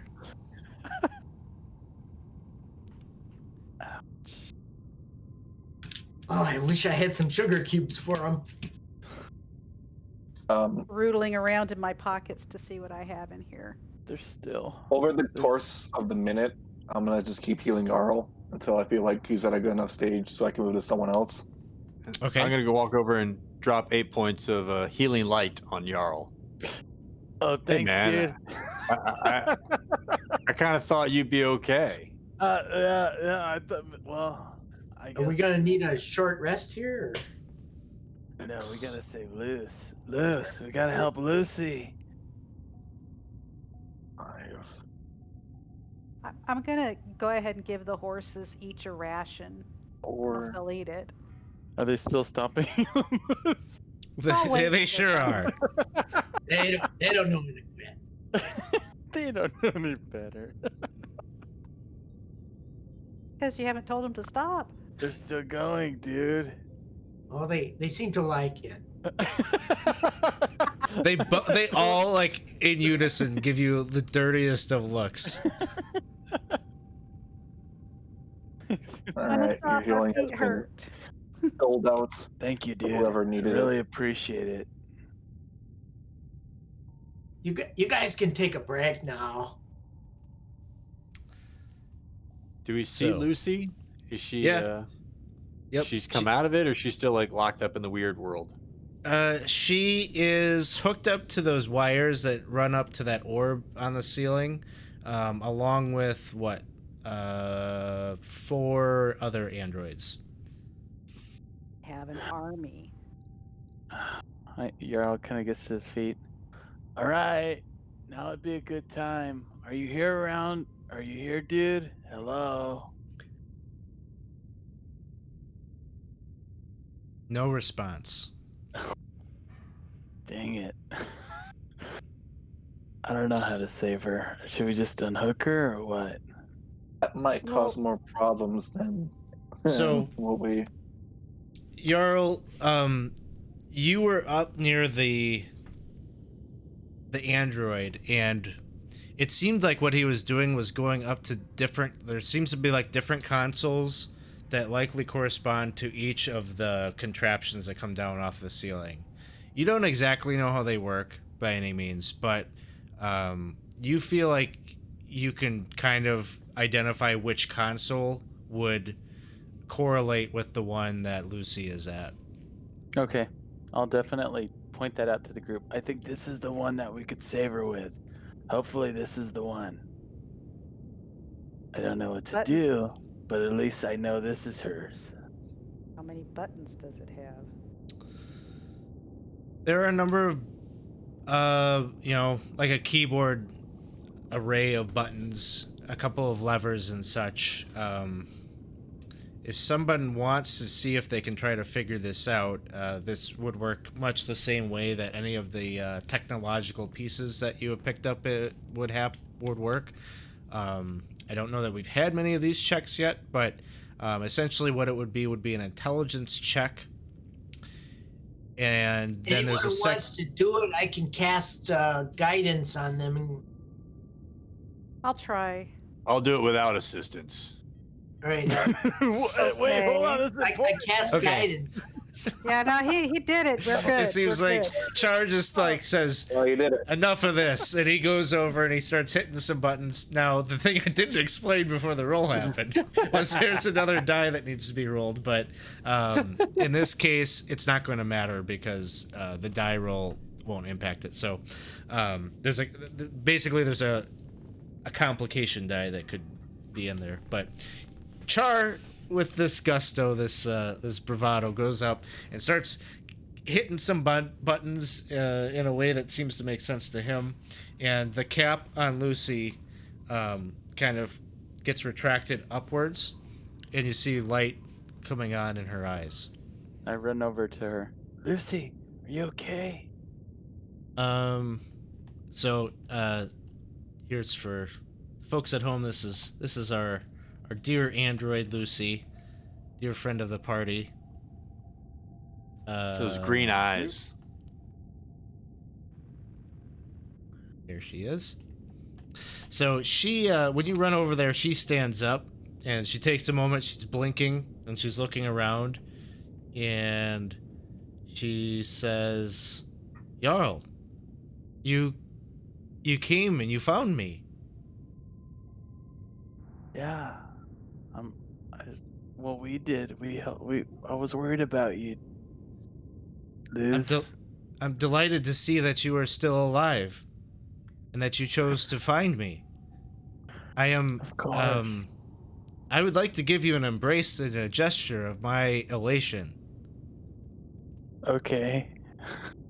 And she's just like really wide armed, and like it almost feels like a grapple and like kind of a squeeze, and it hurts a little bit. It's a good hurt. And then she like releases. And then she says, "I was being reprogrammed by the Illithid. It was attempting to erase my memory and repurpose me for combat." That's not nice. It wasn't nice. That would have been terrible. I can only imagine what you would have felt if you would have seen me attack you. You would have been confused. A bit. This is an emotion that I understand now. Yeah, it would have really sucked. It'd be like me attacking you. It would have really. We can't let that happen again. You gotta stay close, Luz. You're important to us. You're important to me. And she turns around and she's like looking around. Can you do something to release these other androids so that they don't get programmed to attack us? And them to protect us, or at least maybe program them to be more like you? Yeah. She says, that may be possible. But, and she does like kind of like a quick scan of you all, and she says, "I don't think you all are well. I think you all need medical attention." Yes. What kind? Gonna cut my head open. Well, You mean because of our head? you all look like you were grimacing a bit. Are you feeling some discomfort right now? Definitely. Yes. You know that I was just talking to you. You were over there too. Well, and she says, "What is the nature of the issue that you are experiencing?" Cranial parasite. We have a worm in our head. She says, "I don't know that you have enough time for me to reprogram these androids to do what you wish. However, we may be able to reprogram me for the purpose that we came down here for, and that is to allow me to pilot this ship." Okay. And then what do we do about the things in our head? She looks at... I'm trying to remember. She looks at Jarl. Jarl, do you remember that room with all of the needles? There were many rooms, but I do remember that one. Yeah? I have an idea. Once we get my programming up to speed and I have the ability to initiate the navigation of the ship, I think I might have a solution to your parasite issue. That sounds wonderful. It sounds terrible. I think I No. remember the room you're talking about. It sounds vague. How long It's is gonna this be. gonna take? We gotta try. No, how long? It's gonna be okay. Why are we asking questions? Lucy says that. Yeah, we can can't fix fly it. this.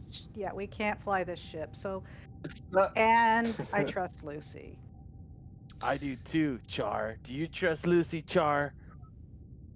You know, she was in this hookup. I don't think she's responsible. She's done good. I'll trust her. Wow. She moves over to you, A Char, and she breakthrough. extends her hand. I shake it with a strong look in her eyes, like, my hand's in yours, but my hands will be on your throat if you turn on us. She says, Sorry. if you're No, looking it's- to terminate me, my neck is not necessarily a vital point of lethality. My self-destruct button is right here. And she points to a little button like on her side of her torso. I'll take note of that. Y'all, you want to watch out not to accidentally touch that. Don't do Hey, that. That Do all of you have that self-destruct button like that? She says, All why, of you yes. have that button? What? I'm gonna go to One one of the androids perception sitting on the check. chair. I'm gonna look at the same spot. Make a dexterity saving throw. Huh? I'm not pushing it. I'm just looking. Oh, okay. Yeah, it's there. I'm going up and I'm looking at the exact same spot that was on Lucy, but on a different android. Yeah, it's like the exact same little, there's just like a little like crevice there. A little indentation. Very small. You know, like the almost like the kind of thing you need like a pen to like push that little. So you need the Apple tool. Yeah. So, This would have been great to know like a minute ago. Right.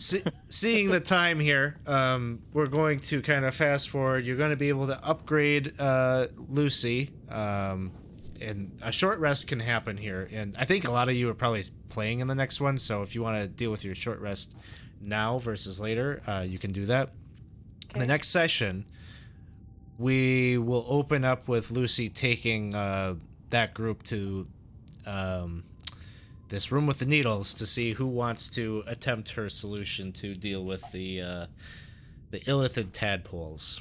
So I want to say thanks everyone that came and hung out here tonight. Thanks to everyone who was all the raid. The raid was great. All the people that cheered and gave us rerolls. That was awesome. Hope you had some fun. We've got one more session. We're almost at the conclusion of Expedition to the Barrier Peaks, which will take place next week, Friday at 7 p.m. We'll do our big conclusion to that. If you're looking for some D&D actual plays to check out this weekend, we've got a couple on the docket tomorrow night. We've got Dave will be running his Kingmaker game in 5e. That'll be happening starting at 6:30. And then Sunday, Paul will be back with Ghosts of Saltmarsh, and that starts up. Sorry, I think I got that wrong. Tomorrow night's 7:30. Sunday is at 6:30. Ghosts of Saltmarsh on Sunday. So, thanks everyone. I'm going to pull us offline just to deal with some stuff with the group. And we'll see you all soon. Have a good night.